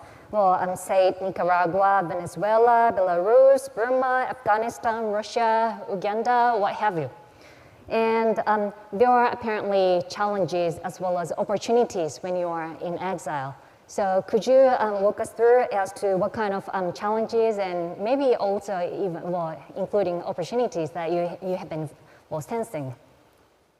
I left Hong Kong in June 2020, just a few days before a sweeping draconian law, national security law, which criminalized free speech and put political activists behind bar before it was enacted.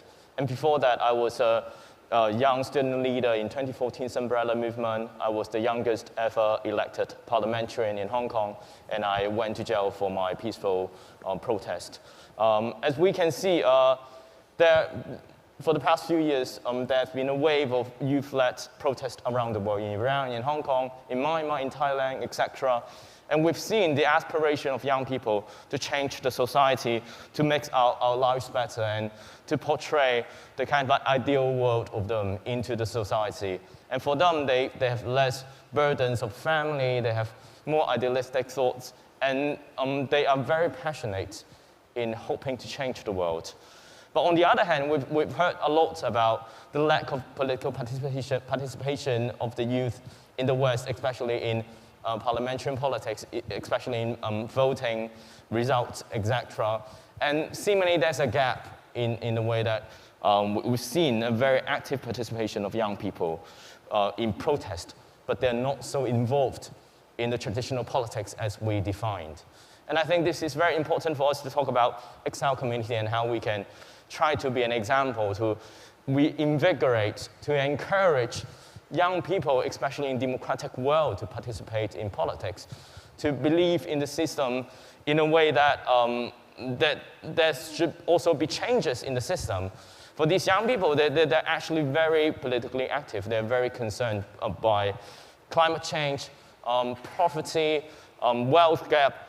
You can see all the demonstration or like data about their active participation in these issues, but they don't believe in the political system that they are in that is capable of changing all those problems. They don't believe that their vote counts. And I think that is one of the major problems our democracies are facing, which young people, the source of change of society, have been seeing our electoral politics as a club, a backyard of rich and powerful people, but not a source of change. And I think if we don't try to change that situation, the problems that we are having will continue, and we lack the support of that very powerful youth generation. And for me, after I live in a life of exile, I've been talking to a lot of schools, secondary schools, like activists from around the world. And I think the personal stories of each of us indeed help them to understand why it is important for them to be involved in politics, to be involved in the campaign, which they were born with that right. And for many of us, we sacrifice a lot to fight for them while we still don't get it. And I think these could give a lot of implication to mobilize them to step forward and to be involved. And for us, as exile community and living as a refugee in the United Kingdom, I think that there's always a big discourse about refugees saying that we are victims, that we need help, that we are hopeless, etc. Definitely, there should be a mechanism in helping a lot of the political refugees to start a new life. But we can also see them as fighters, as people who continue to speak up for their fellows, especially to those who are unable to step up for themselves. For example, in Hong Kong, after the enactment of the national security law, dozens of political organizations disbanded. Basically, all major independent news outlets are disbanded. We've seen a sweeping, chilling effect on people, which there are no demonstration at all for now, because whenever you host one, you get arrested immediately. We've seen that things happening around the world, including in Hong Kong, while people on the ground, they cannot speak up. And that responsibility, a bit of a shift to the people in the exile community, that we need to use culture, we need to use community work, we need to use advocacy work to really step up and continue that struggle. So I think if we're talking about exile community, we are best demonstration of the values that we all treasure: freedom, democracy, rule of law, and we indeed need help from around the world to continue our struggles overseas, and we are as well advocates and fighters for our causes. Yeah, thank you. Well,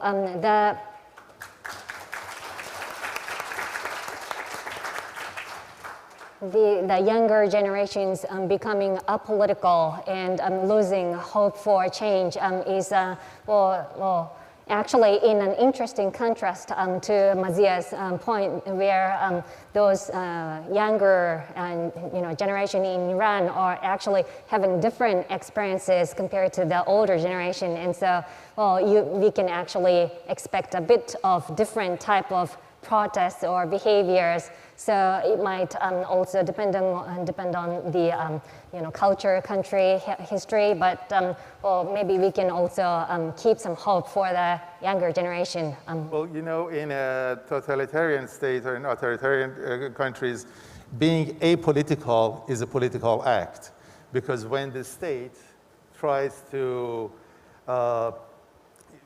give you this ideology throughout your life, and especially in Iran, whose leader is supposed to be God's representative on earth, and you don't believe that, and you just want to be yourself and don't want to believe that, I think that is the most important political act you can have. And this apolitical slogan in Iran, woman, life, freedom, there is nothing, no mention of politics in that, but it's the most potent political slogan that you can have. And speaking of being in exile, I think I have a good reason for being outside of Iran, because I have a 16-year sentence for me. So if I go back to Iran, I have the freedom to go back to Iran, but I don't have the freedom to come out. And I think I can be available to reflect the voice of people in Iran. And one thing that I think we all may agree is that as people outside of the country, we should not even pretend that we can be the leaders. People inside the country, they are the leaders. They are the people who are risking their lives. I mean, I'm in Taiwan now. I can just go out, have a drink, go for a jog, go for yoga, whatever. In Iran, that is not possible. In Iran, I would be a dead person. So I think for me, even to pretend that I'm a leader, that's a betrayal of my responsibility. That's why when I came out of Iran, we established this website called IranWire. And IranWire is basically a platform for Iranian journalists. And it's interesting to see Maria here, because we learn a lot from Rappler. It's a platform for Iranian citizen journalists to be in touch with hundreds of Iranian professional journalists who are in exile. So it's just a platform to be together. But again, because we are talking about a dictatorship, authoritarian state, whatever we do is political.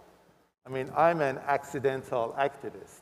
I never wanted to be an activist. I always tried to avoid any kind of activism. But if you just want to survive as a journalist and work as a journalist or a filmmaker, you have to be an activist this time. So. Wonderful, thank you. Then Evgenia, please. I think at this moment it's extremely important to save people, to save life for Russian activists who escaped from Putin's Russia. Because at this moment in Russia we have really very high price of the protest. For simple anti-war pickets, when you stay on street of Moscow, on other cities of Russia with small, transparent, with only two words, not war. After that, you have a good chance to come to prison for 10 years. And I think it's really very sad that at this moment, Russian activists who want to escape from Russia to safety places have horrible problems. And my colleague activists have horrible problems with legalization. And it's really extremely difficult to get a visa to European countries and to get status of refugees. And I think that at this moment, it's extremely important to save lives of activists. Why it's so important? Because when people to escape from Putin's Russia, they organize support of Ukraine refugees. They organize anti-war campaigns on different parts of the world. And thanks of these skills, we are Russian activists have a chance to return to Russia and organize normal democracy country. And I think that at this moment, it's really extremely important to help for Russian activists. Yeah, wonderful. Thank you so much. Well, then it's about the end of the time. So, well, I would like to have some final comments from all of you, maybe in 1 minute or so, starting with Nathan, please. Well, we've lived through decades which democratic world has been complacent about the rise of authoritarianism. We've been complacent about how we have mechanism to hold them accountable. We've seen the results. We're too dependent on China. We're too dependent on Russia. And they have been reshaping the world in a way that they can act to protect their interests, especially those people who are in power, and in power so that they can abuse people to retain in power. I think this has to be changed. We have to see the rise of authoritarianism as our global threat. We have to get together to amass resources. We have to work with exile community, because exile community are the clear demonstrations of the struggles that we are facing, that the lies of these dictatorship are so blatant, and we are the proof for that. And of course, we also have to support on-the-ground activists. They are the key roles. They are the main source of rebellions. And for us, we can act as amplifiers. We can act as a voice for them to make sure that the world knows what they need and how we can help them. So I think there's a lot of room for cross-movement, collaboration, a lot of roles that each of you can play in the whole campaign of supporting global democracy and global democratic struggles. And it's really important for us to make sure that our younger generations is included, that they feel they're empowered, that they feel they have a role in all sorts of political actions that we can organize, so that they'll be the spearhead of change. Great, thank you very much. Mazia, please. Yes, so I think there are so many issues that I want to discuss. We were talking about refugees now, and I live in the UK, and I feel ashamed that the government of the country that I'm living in wants to send refugees to the UK, to Rwanda, which is a dictatorship. Just imagine being an Iranian refugee or a Russian refugee, and you don't get any appointment at the embassy, and you really are desperate to get away. You risk your life, you get on a boat, you get to the UK, and then at the end of it, instead of welcoming you, they want to put you on a plane and send you to Rwanda. That's a shame, but that shows how vulnerable Western democracies are. That shows that, Western citizens of Western democracies and democracies around the world, they should not be too smug about living in democracies, and they should be careful about losing their rights as citizens of democracies. As we saw in the United States, democracy is really vulnerable. There are authoritarian tendencies among many people. As Trump said, when he went to see Xi, he liked what he saw, and he wanted to have a regime similar to that in the United States. Yes, of course. I mean, I was with someone yesterday, and we saw the Prime Minister of Swaziland walking out, and someone was chanting. I like to have someone chanting for me while, I walk out of the hotel room. But, so we have to be aware of these tendencies in Western democracies and democracies around the world. And at the same time, I think now that we have gathered here people who people who care about democracies, people who have experiences in democratic movements, I think we just have to share ideas, share technology, and share the resources in order to be able to support each other. Because if Putin can solidify his power in Russia, it means that he can support Khamenei's regime in Iran. If Xi can be dominant on the global stage, it means that he can have his cronies all across Africa, in different parts of Latin America, in Iran, and in other places in the Middle East. So I think we have to be, as people who live in democracies, we have to respect what we have. We have to care what we have. It's like really a fragile thing. Democracy is really a fragile thing, and we have to really cherish it and nourish it. And at the same time, democratic activists and people who care for democracies, they have to be together. And I think in the next couple of days, we have the opportunity to talk about experiences and share experiences and resources. Okay, thank you very much. And maybe in 1 minute, finally, Evgenia. I want to say thank you so much for this incredible session, and I think that together we can win Putin's regime. It's possible, I know, and I hope that one day we organize the same conference on Russia. It's my big dream.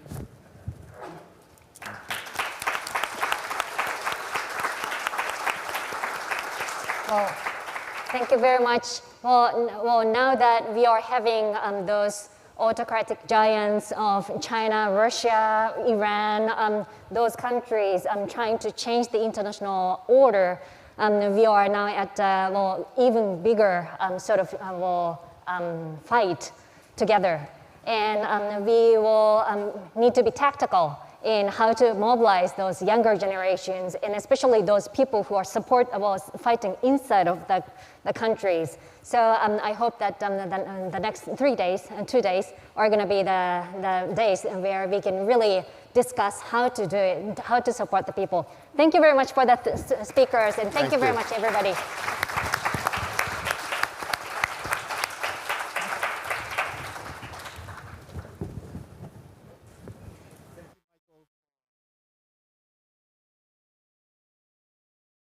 Thank you very much, Michael, for wonderful moderation. But guys are working together. We have to work together harder. So that's the main message that we get this morning. Now we welcome you to a coffee break for 30 minutes.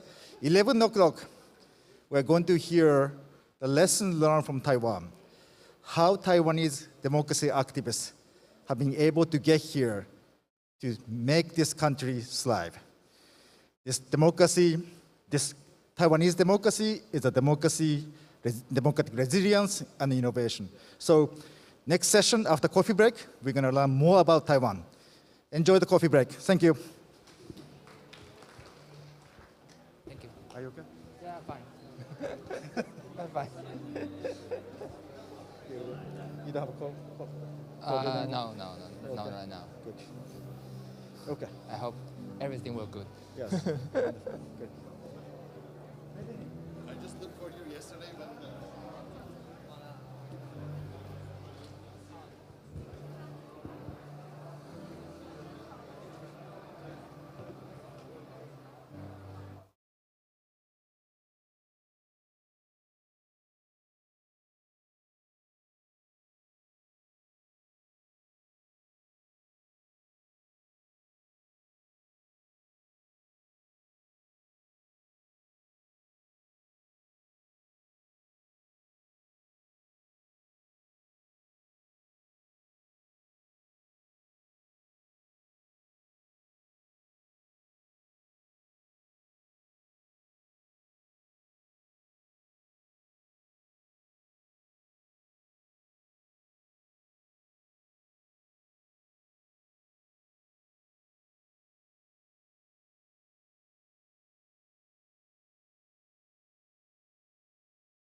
First of all, I would like to thank for inviting me to my colleagues.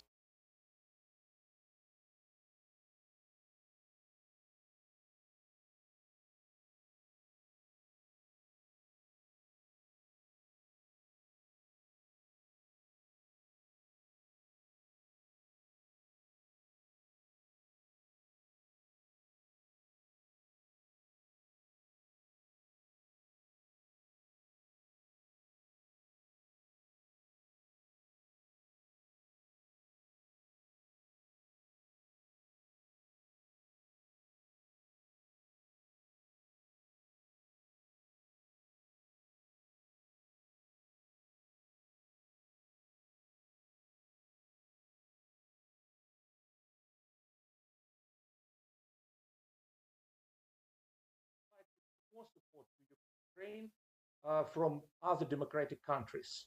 And let me put it in this way.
Hello.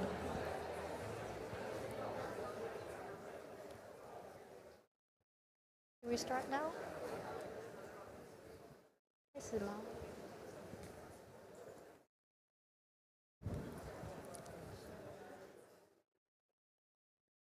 Hello, everyone.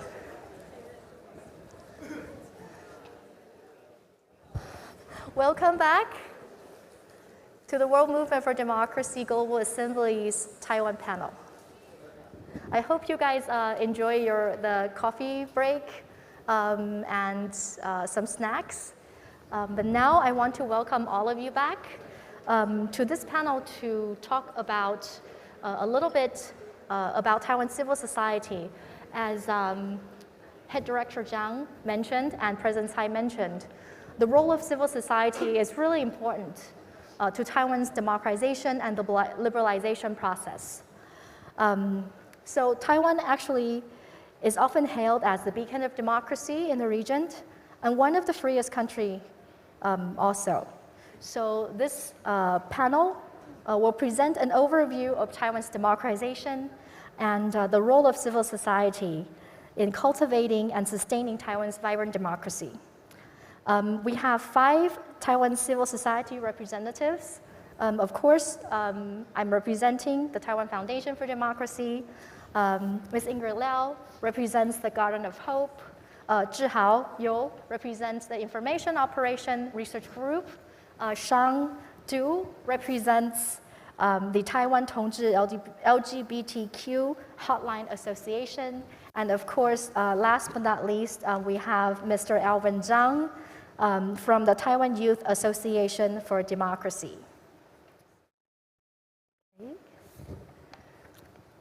So this panel, we will share our personal experience and observation of Taiwan's democracy and how these 4 representatives have worked diligently to facilitate partnership with our respective democratic partners and also to keep political institutions and government agencies in check. And so without further ado, let me introduce our esteemed panelists. First, we have Ms. Ingrid Liao. She is a graduate from the National Zhengzhi University, and she received a master's degree from journalism in Taipei. She also obtained a Master of Public Administration and Urban Studies from San Diego State University in California. Through the 1980s, Ingrid was involved in combating child sexual trafficking when Aboriginal underage girls in Taiwan were trafficked from remote mountain villages to the dark city corners. And she's devoted in trying to stop commercial sexual exploitation of children. Ingrid started to set up the Rainbow Project under the Presbyterian Church in Taiwan. And together with her colleagues, she also initiated and established the Taiwan Women Rescue Association and, of course, the Garden of Hope. So I'm very much looking forward for Ingrid to share her experience. And next to Ingrid, we have Mr. Zhihao Yu. He's the co-director of the Information Operation Research Group. Zhihao is IORG is a civil society research organization that uses data science to facilitate public discourse, counter information manipulation, and strengthen democratic resilience in Taiwan. And Zhihao is a software engineer and information designer by training, and he's also an active contributor to GovZero, Taiwan's civic hacking community. Next to Zhihao is Shang Shizhendu. He is the Secretary General of the Taiwan Tongzhi Hotline Association. We call him Xiao Du. Xiao Du joined Hotline in 2002 as a volunteer and has since been actively involved in the work of LGBTI rights and HIV prevention. He became the Director of Policy Advocacy of Hotline in 2011 and the Secretary General of Hotline in 2021. Mr. Du's work includes social education, gay men's sexual health, workplace equality and international affairs. He was a key member in the Marriage Equality Coalition Taiwan, and also a board member of Persons with HIV and AIDS, Rights Advocacy and Association of Taiwan. And of course, you guys already met Alvin Yumeng. He is the head director of the Taiwan Youth Association of Democracy. He's also the founder of TYAD, and he has dedicated his work to promote the importance of youth empowerment. And he has done that for many years, as young as he looks. He's done it for a very long time, since high school. Alvin has participated in social movements and gained nutrients and experience within the movement's activity. I actually saw Alvin on the streets when I was researching on Taiwan social movement and how that implicates Taiwan's democracy when Alvin was still a high schooler. So without further ado, I think first I will ask them questions so they could share their experience with you. And at the end, I will open the floor up for some question and answer. So I think I want to direct the first question to Ingrid Liao of Garden of Hope. So Garden of Hope has been a leading organization in advocacy for women's and children's rights and protection in Taiwan and around the world for 30 years. So what inspired you to work with this issue in the beginning, and what are the key findings of new advocacy opportunities and create a diverse range of services substantially? Thank you for having me here. I think I just want to tell you that the Garden of Hope, how it is come into being. I think many years ago, the international Christian organization called Asian Church Women's Conference, they held a consultation on tourism and prostitution in Taipei. And I was representing the Presbyterian Church in Taiwan to head a Taiwan situation report. In prepare of this report, I conducted a field research in Huaxi Street, the so-called Snake Alley. Now it's abolished already. Excuse me. Because I could go there directly because it's very tight control. So I got the help from the Aboriginal youth to help me. And the findings was quite astonishing. Mainly, there are more than 60% of Aboriginal girls underaged to trafficked to the Brussels illegally. And the other finding mainly is the younger the girl, such as 13, 14, 15 years old, the more male users they received.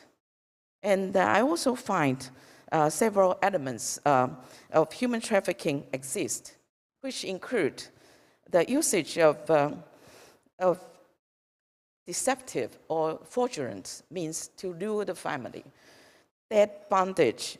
The third one is confiscation of important documents. Fourth is deprivation of personal freedom. Fifth, transferring the victims from one place to another.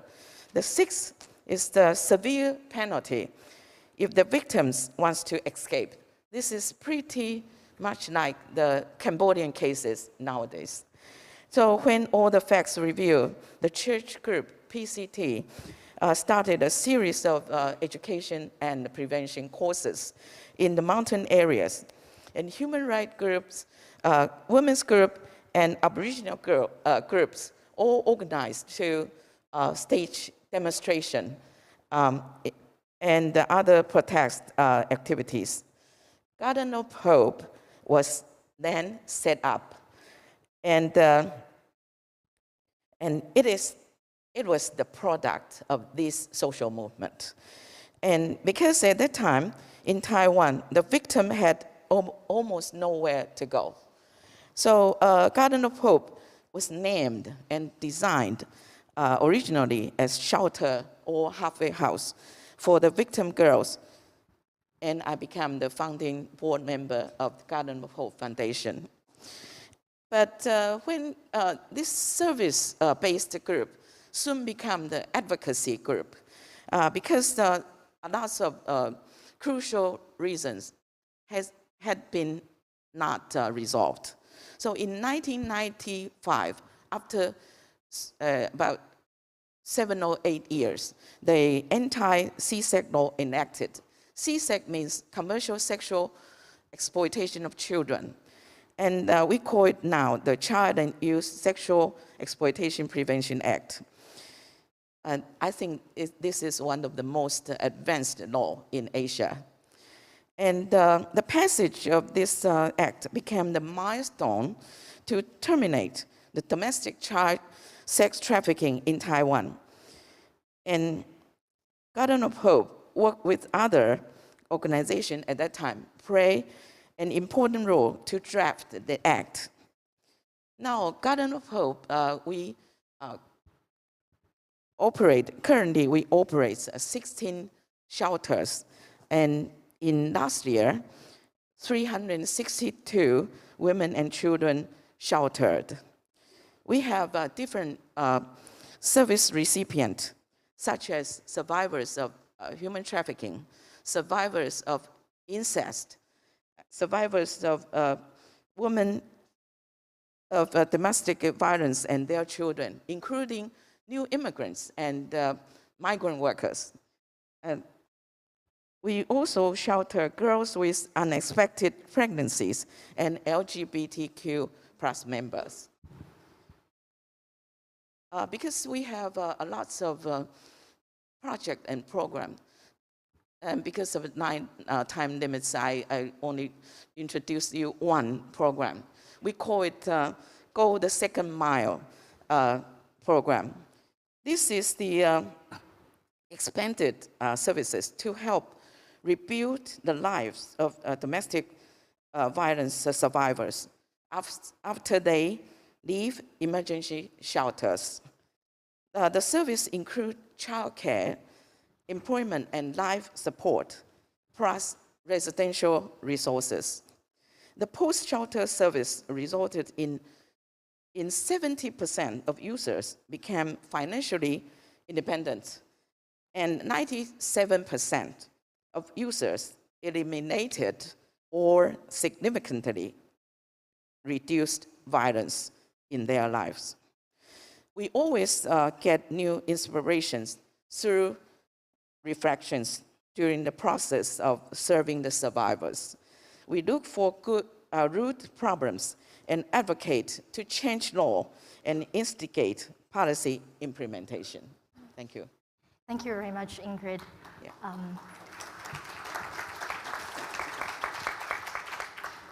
The Garden of Hope has been around for a very long time.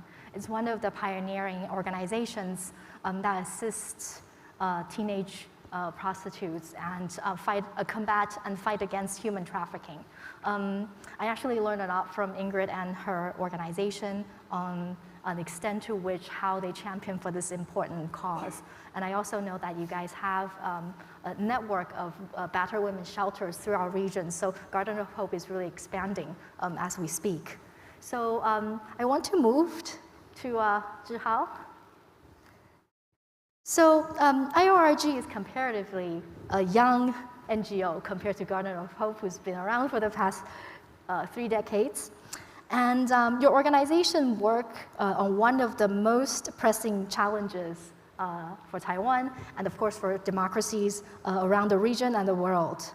So how did you get involved with Information Operation Research Group?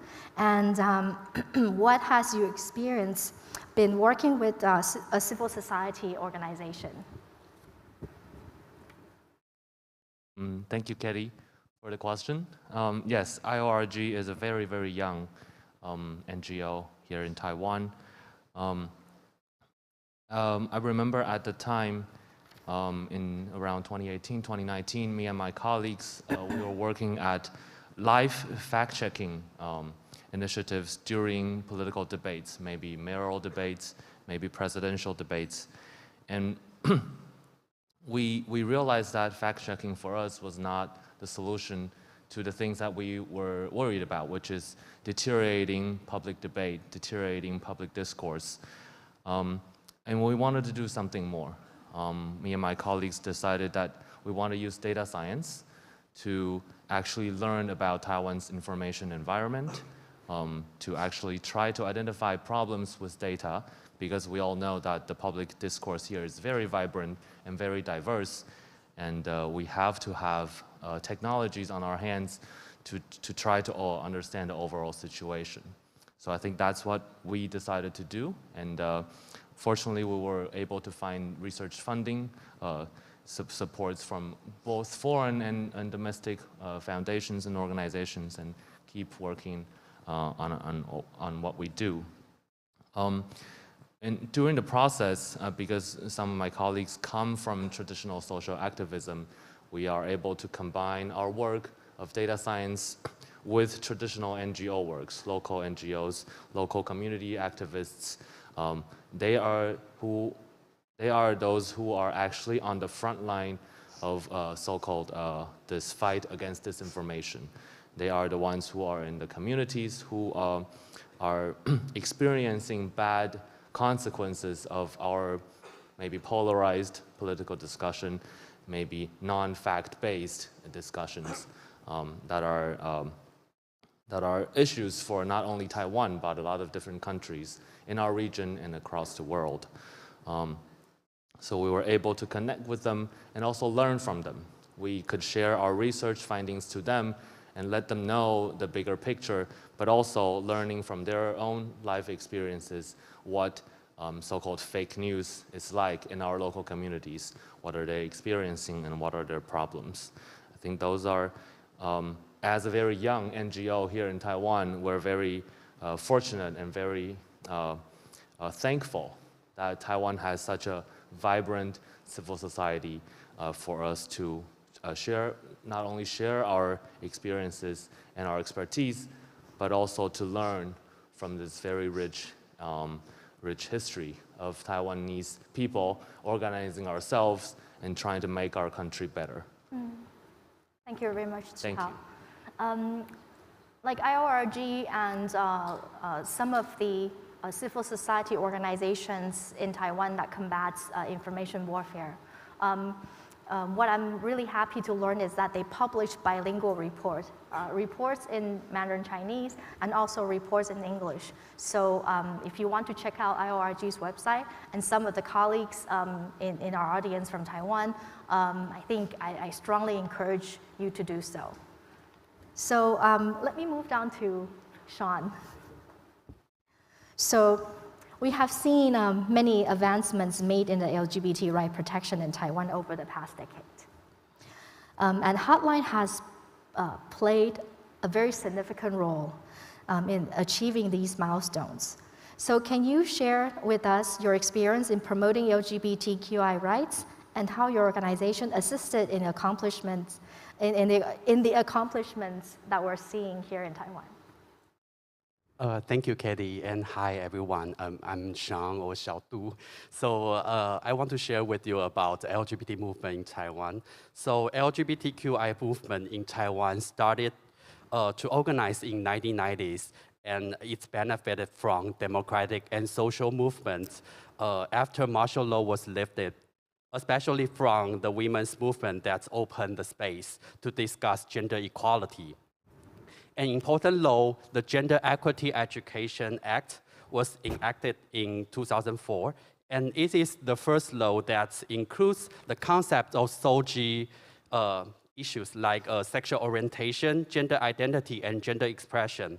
And it provides us opportunity to teach about LGBTQI issues to young generation, and which is very rare in Asian countries. And by face-to-face lectures, with real-life stories, we are able to change audience thoughts on LGBTQI and get more support gradually. And after years of effort, the LGBTQI movement in Taiwan finally reached legalizing same-sex marriage in 2019.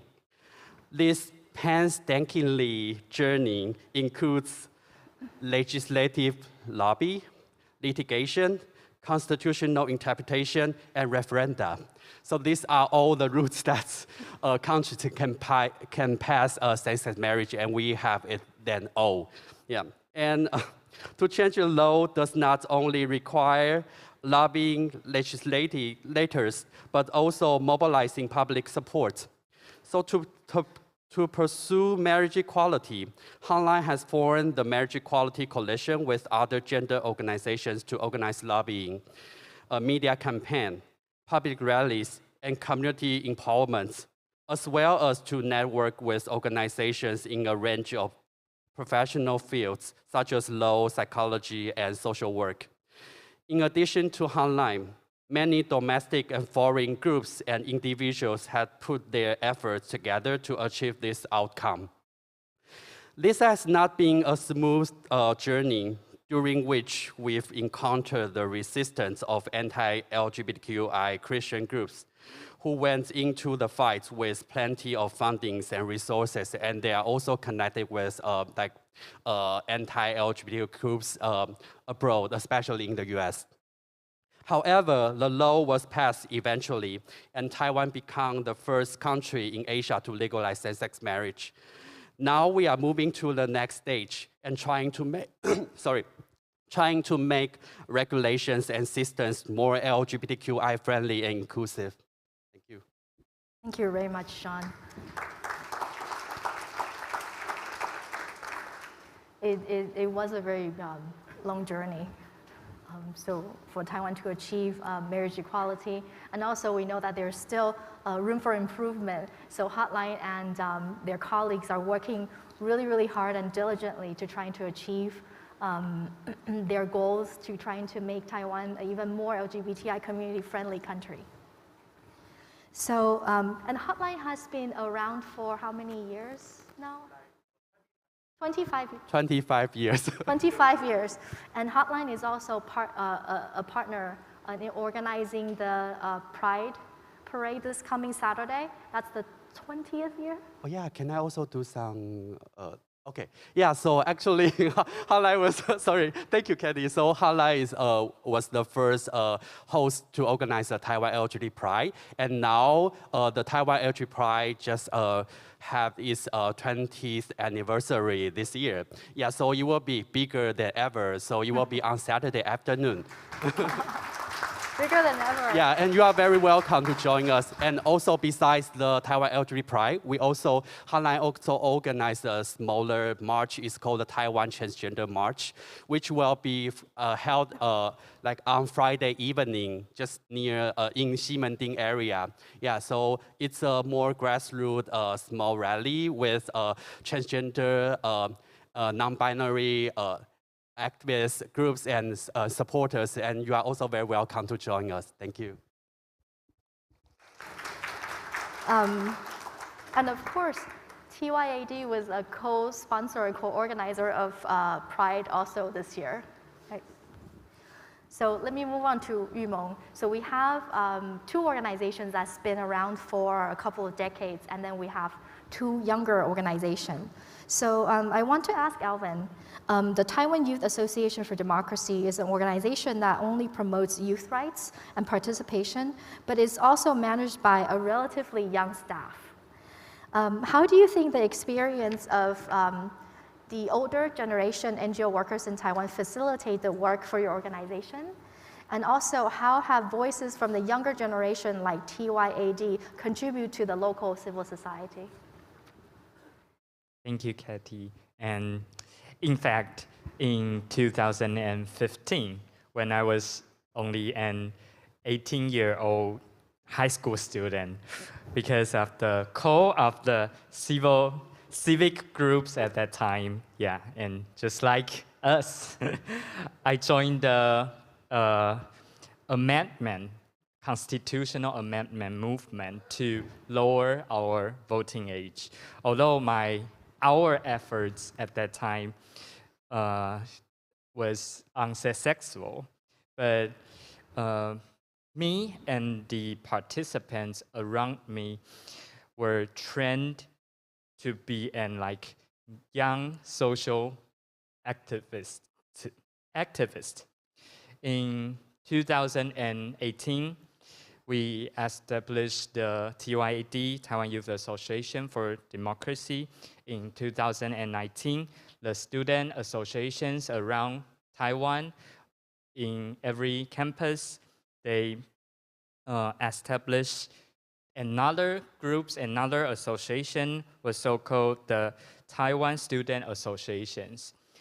After the establishment of our TYAD, I found that what really shocked me and I'm really proud of is that Taiwanese civic groups has a very, very strong network, and we have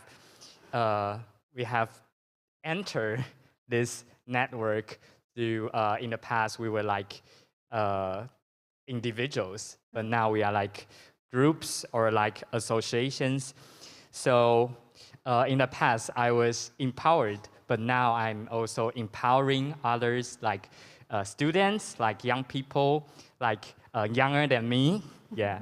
So after we joined this big network and very strong network, I think I found that this network really shared very many resources in this network, and like groups have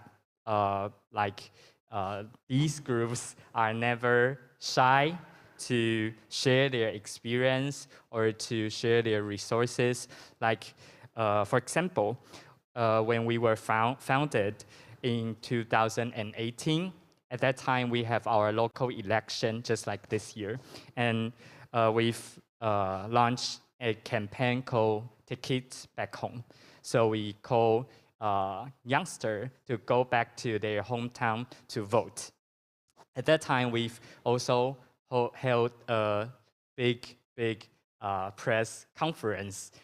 And we held this conference with all the NGOs in Taiwan. And after we invited all the NGOs, although I think they, at that time, didn't know who we are, but they all come here and they all see the student associations from all over the world. And I think this is the very strong network are growing and are getting bigger and bigger. And so I think this is the thing that we are very proud of Taiwan and the network in Taiwan.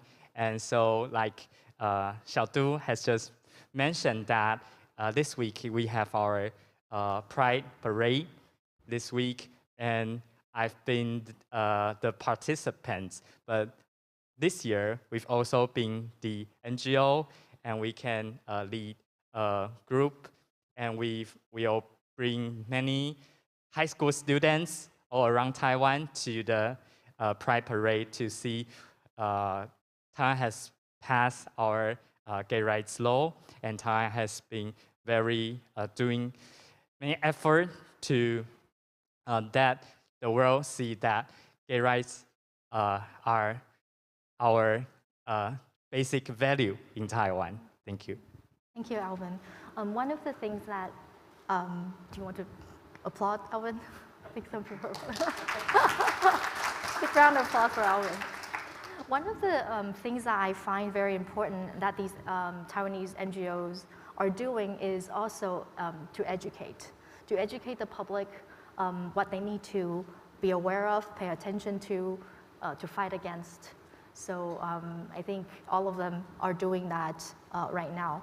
I'd also want to mention that we featured the 4 organizations on the panel because they deal with the issue of youth participation, LGBTIQ community, information warfare, women's rights. But through this assembly, we also invited quite a few other members of civil society who will be here for the next few days. And please, I strongly urge you to speak to them, to talk to, to them and learn from an experience, and also it is a learning experience for Taiwanese civil society organization to learn from you as well. So make friends and have good discussions and partner up on the important issues regarding democracy and human rights. I want to get back to Ingrid about her experience. And I was wondering, Ingrid, from your observation, how was the women's rights advocacy in Taiwan transformed for as long as you were involved in the past 3 decades? And how would you encourage young NGO workers and those who are interested in advocating for women's rights? Thank you, Katie. The development of Taiwan women's movement has 4 major areas. First, it began with the challenging the concept and perceptions of traditional women's status. It was necessary to modify family law of the civil codes to elevate the rights of women.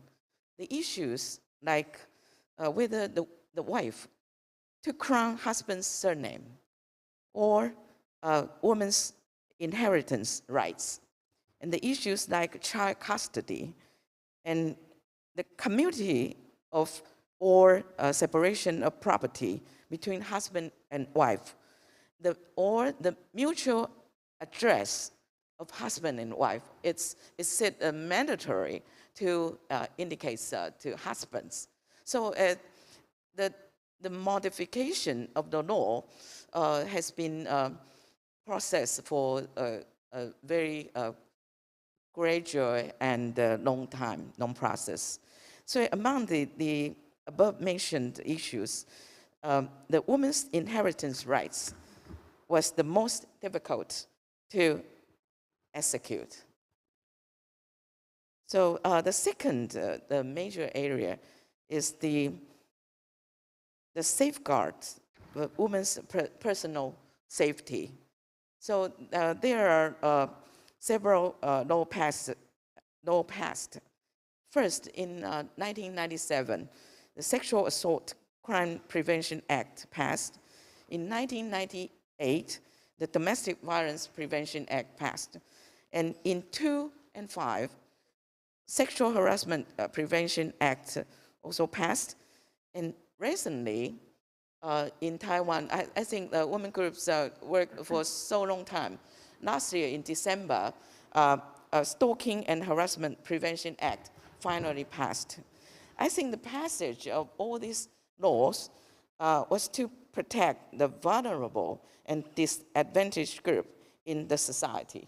And the Garden of Hope was involved very deeply.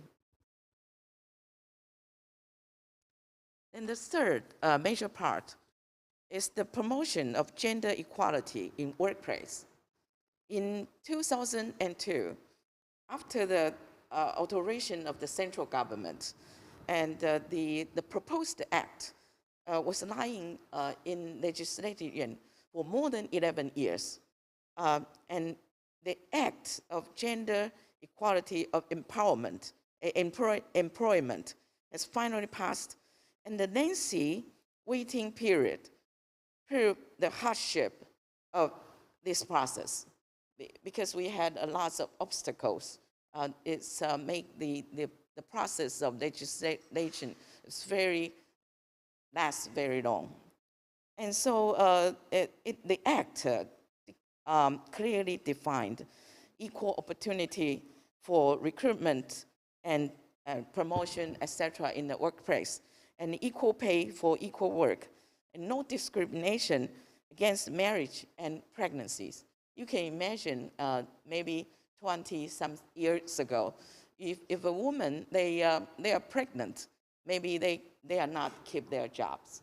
So the passage of the law is guarantee the equality of women in the workplace. And in 2021, last year, this act modified that both parents can take parental leaves at the same time.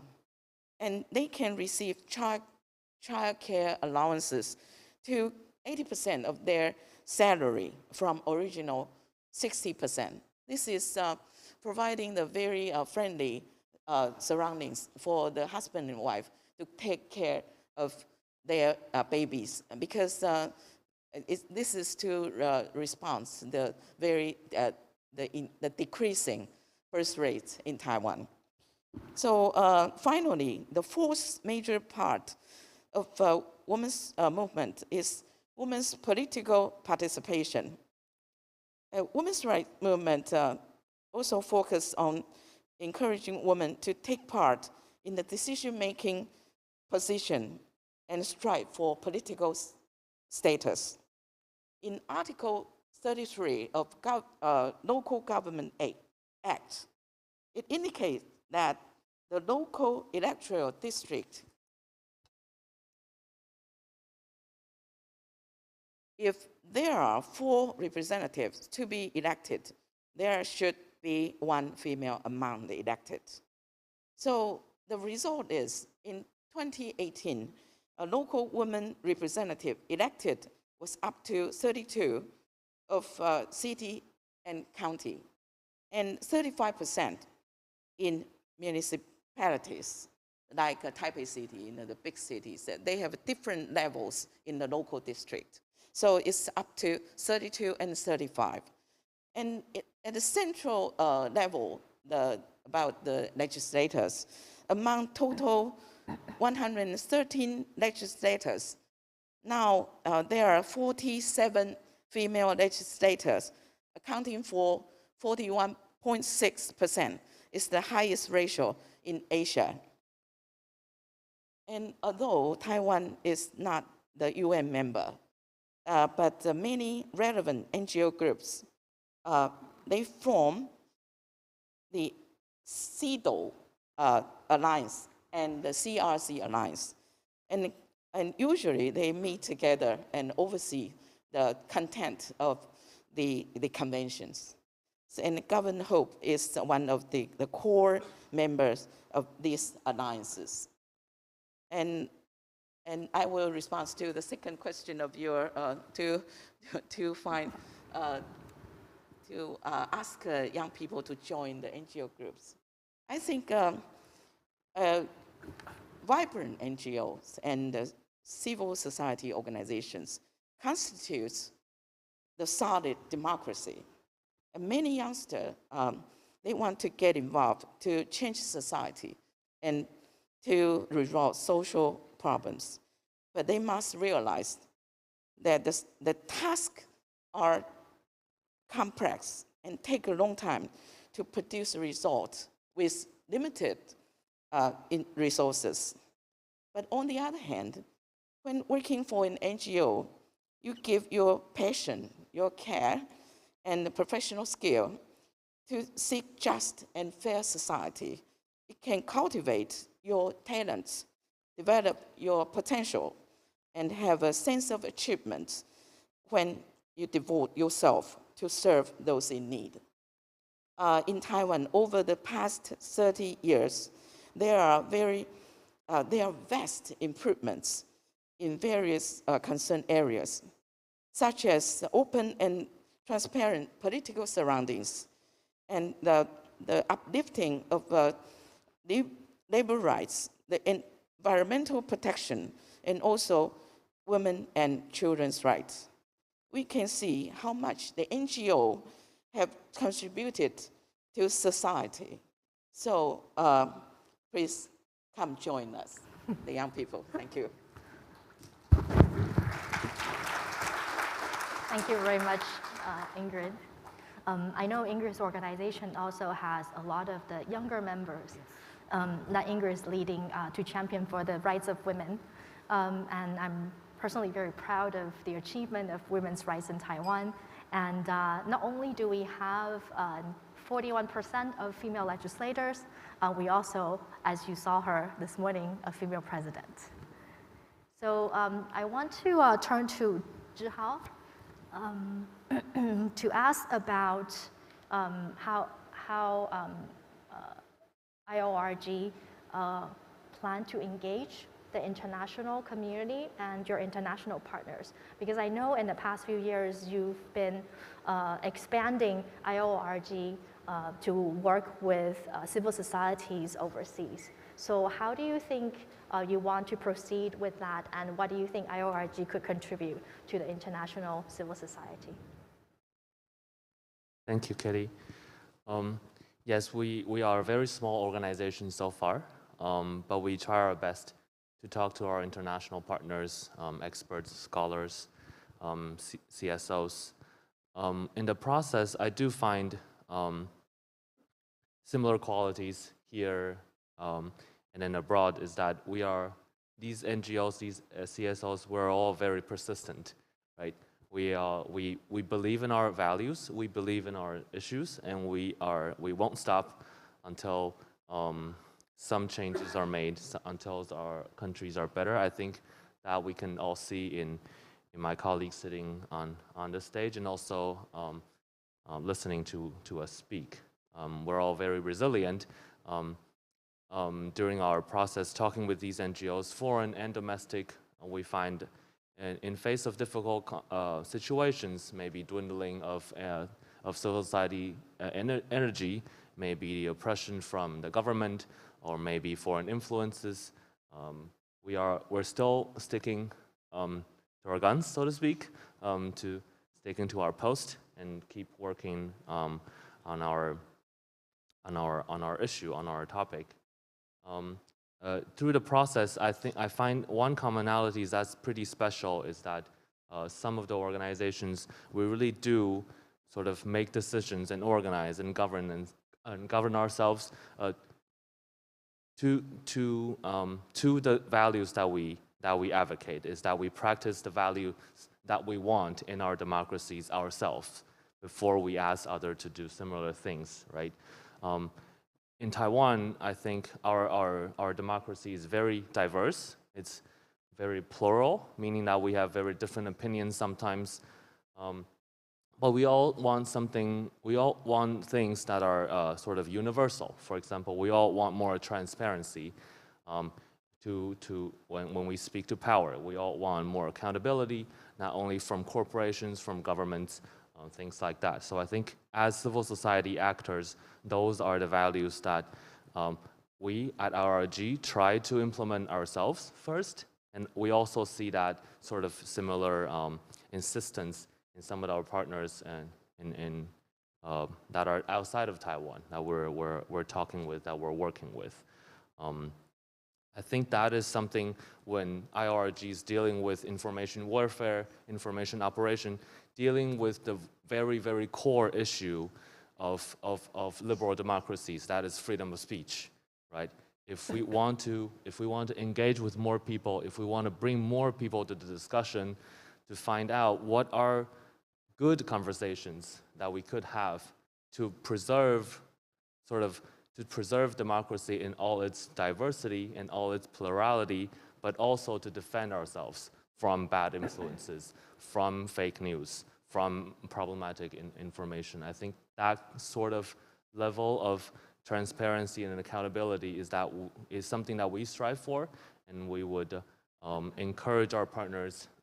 We will share our experiences in trying to implement that with them, and then hopefully that our research and our efforts would once again make the internet, make the information environment helpful to our democracy, not harmful, right?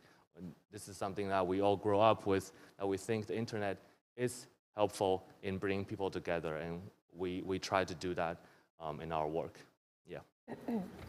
Thank you, Zhihao. And I know that the Taiwanese organizations are co-organizing workshop during the assembly, so I really encourage you to speak to them. Zhihao's organization, they are able to find very interesting trends of information warfare coming from authoritarian regimes, especially under the COVID pandemic, and also during the Ukraine war, and different major international events. So I want to turn to Sean. So you told us about the progress that we've made in Taiwan and the work that Hotline has done in the past 2 decades on furthering LGBTI rights. So what do you think that still needs to be done? And can you share with us the plans that your organization is doing to achieve that? Thank you, Katie. So many people think that same-sex marriage is the ultimate goal for LGBTQI community. And since same-sex marriage was legalized in Taiwan, so LGBTQI movement is finished in Taiwan. Of course, it is not true. First, it is not for marriage equality. So there are still several issues that need to be solved. So Taiwanese gays or lesbians cannot get married with foreigners from countries that don't legalize same-sex marriages. And same-sex couples cannot co-adopt children, nor can they use artificial reproductive technologies in Taiwan legally. Yeah.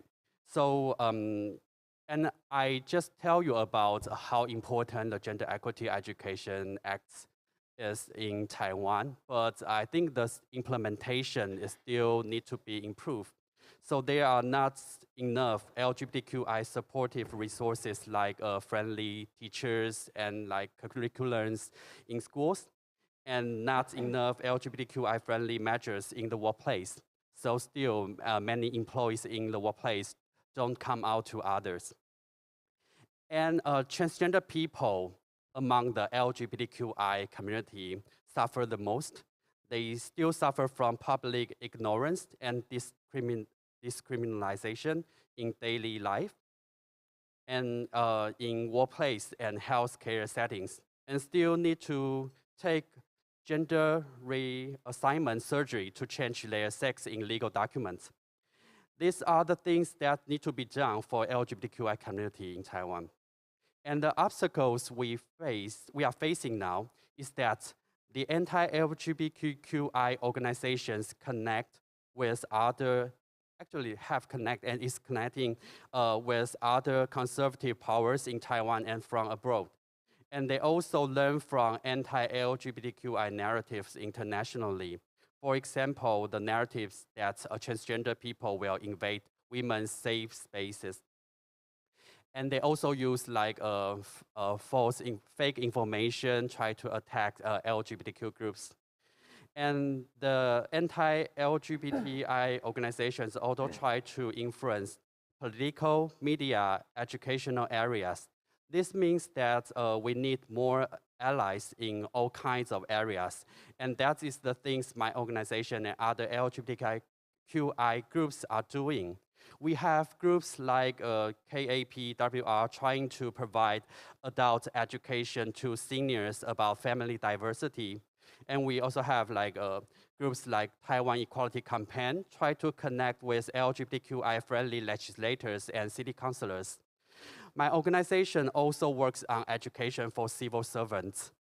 So it is also important for us to have international allies. So I'm really happy to be here and hope that we could meet each other and connect with each other more in the next 3 days, and we can have more allies. Thank you. Very much, Adu. I want to move on to Yumeng. Just a little bit of additional information about what Yumeng mentioned about the Ticket Home program that he started in 2018. It's because Taiwan does not have a mail-in voting system, and everyone who wants to vote in general elections have to travel back to their home cities and counties where their residency is registered to vote. So this is why Yumeng and his colleagues had thought of this very interesting program to encourage young people to purchase their ticket to go back home to vote. So, and of course, Yumeng is very busy right now, as he mentioned this morning, on the constitutional change of lowering voting age to 18.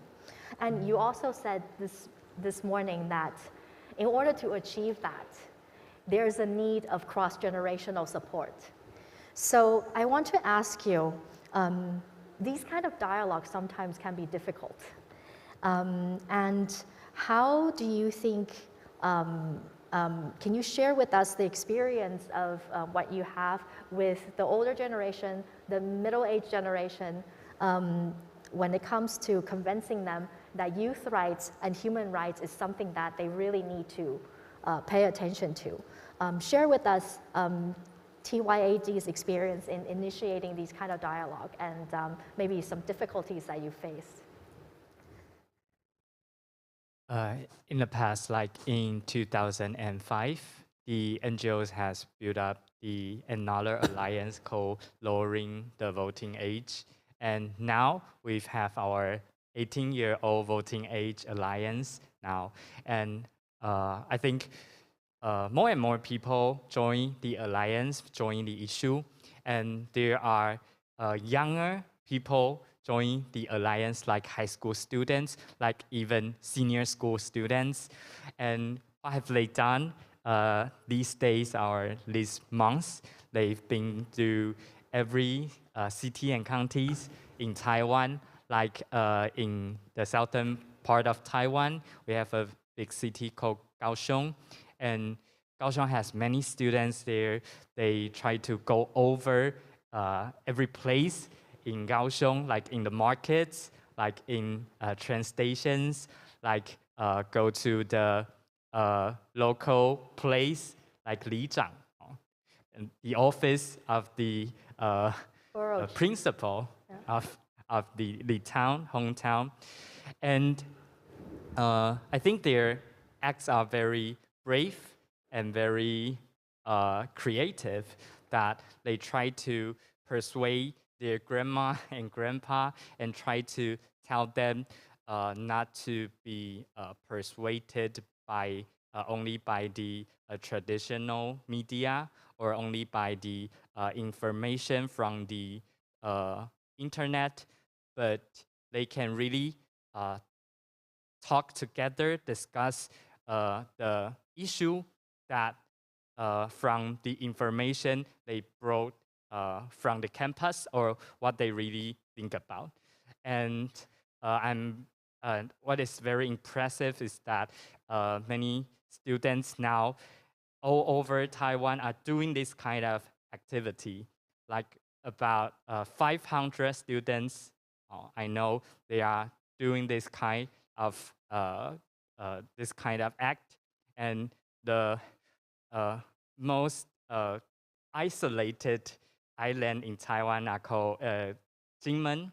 And the Kaohsiung student, because of this kind of activity, they've been to Jinmen and they built up a network with the association from Jinmen University.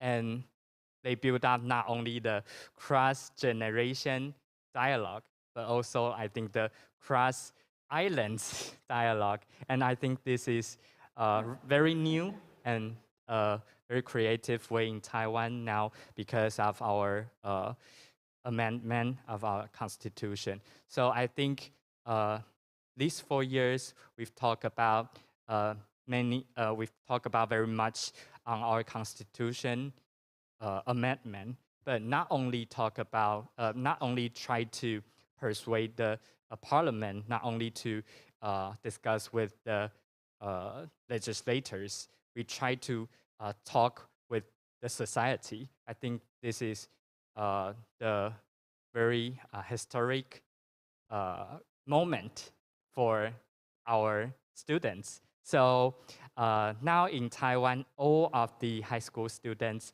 the Ministry of our Education has been regulated that all of the high school has to build up the high school student association, so they can discuss what their uniform styles are, and they can discuss whether the regulation in school of the haircut style, or when their classes about to start.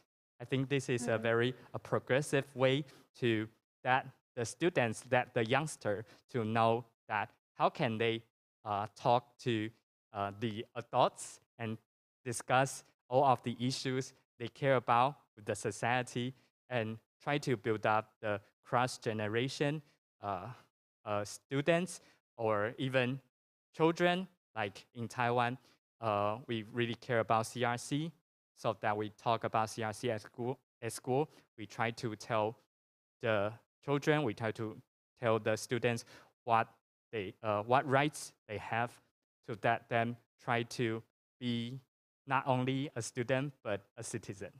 Yeah. Thank you very much, Alvin.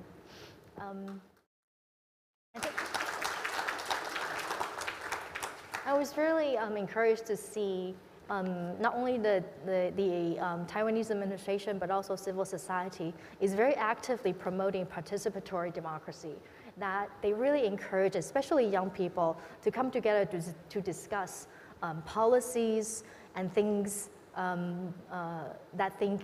things that are important to them. And also, I think you have discussion over the school curriculum as well.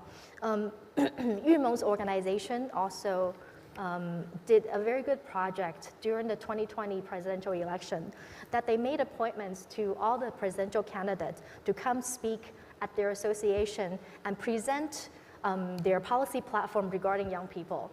And I was really happy to see that all three political candidates agreed to come to speak to the young people and share their youth platform with them. So I am assuming that you will do that again in the upcoming presidential and general election as well. So we have about 5 minutes left. I was wondering if there's any questions from the participants for Taiwanese NGOs here. That you think that they're so impressive that you don't have questions for them. I can't really see because the lights are. There's, sir?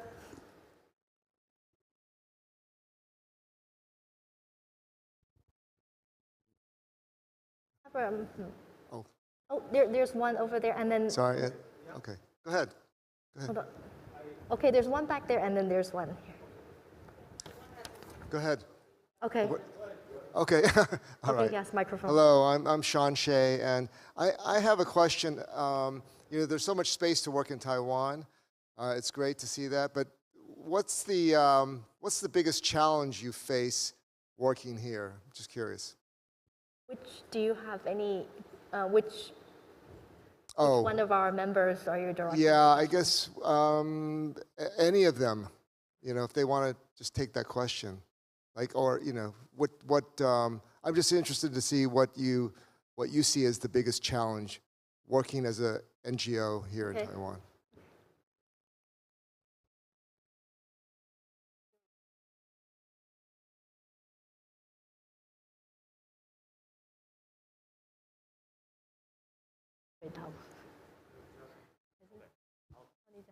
I'll just say one thing is that for us, one of the challenges are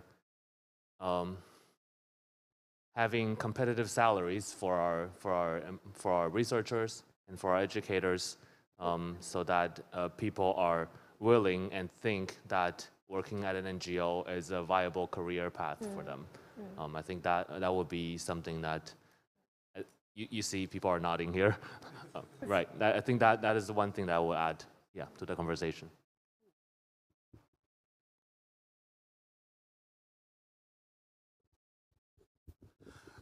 Thank you. My name is Hassan Shire. I'm from Kampala, Uganda, from Defenders, member of steering committee. I first of all congratulate you.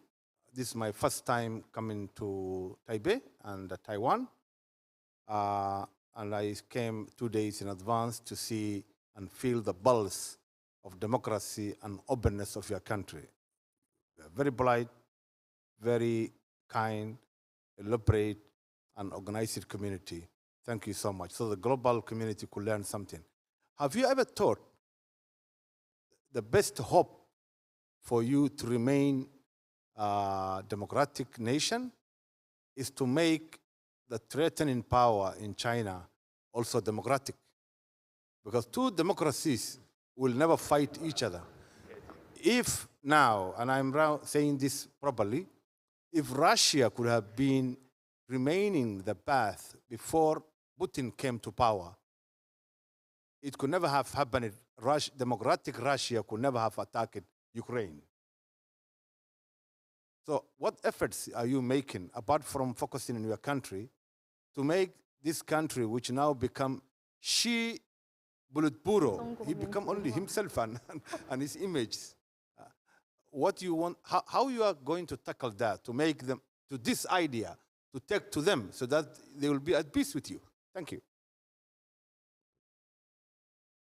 Which one of you wants to answer the question about making China democratic?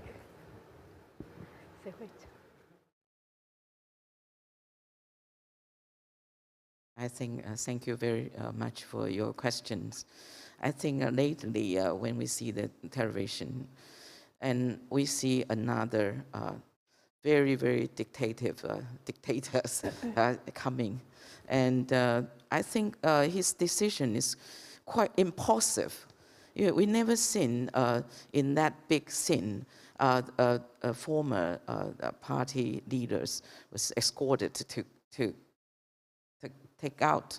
And I think even in communist Chinese region, they never had this kind of thing happen. So the impulsiveness really struck me.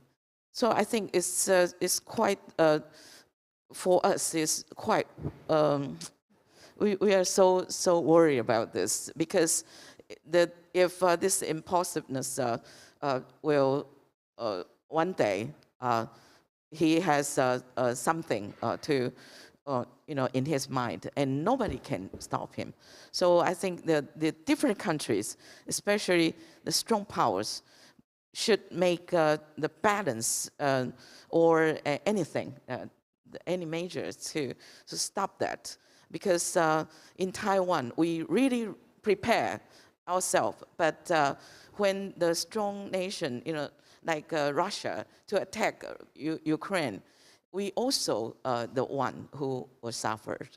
So I think we need to have a goal, to have cooperation with each other in other society, other worlds. Yeah, thank you. Thank you very much, Ingrid.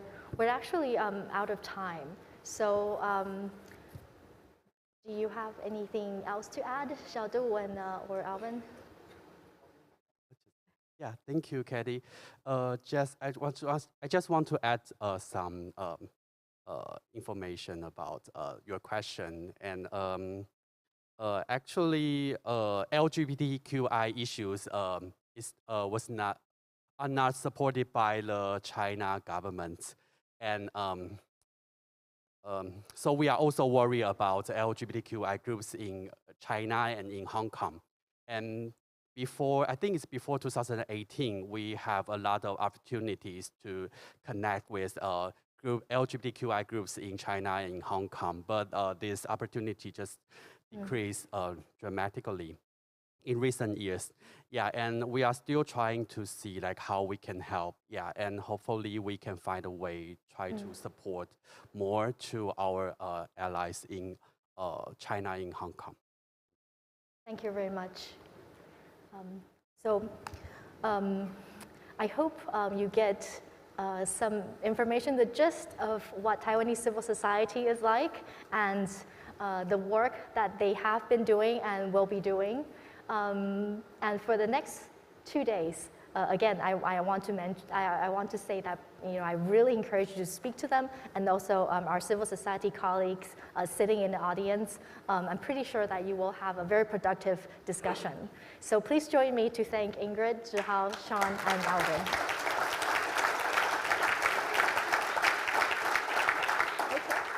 And that's a wrap.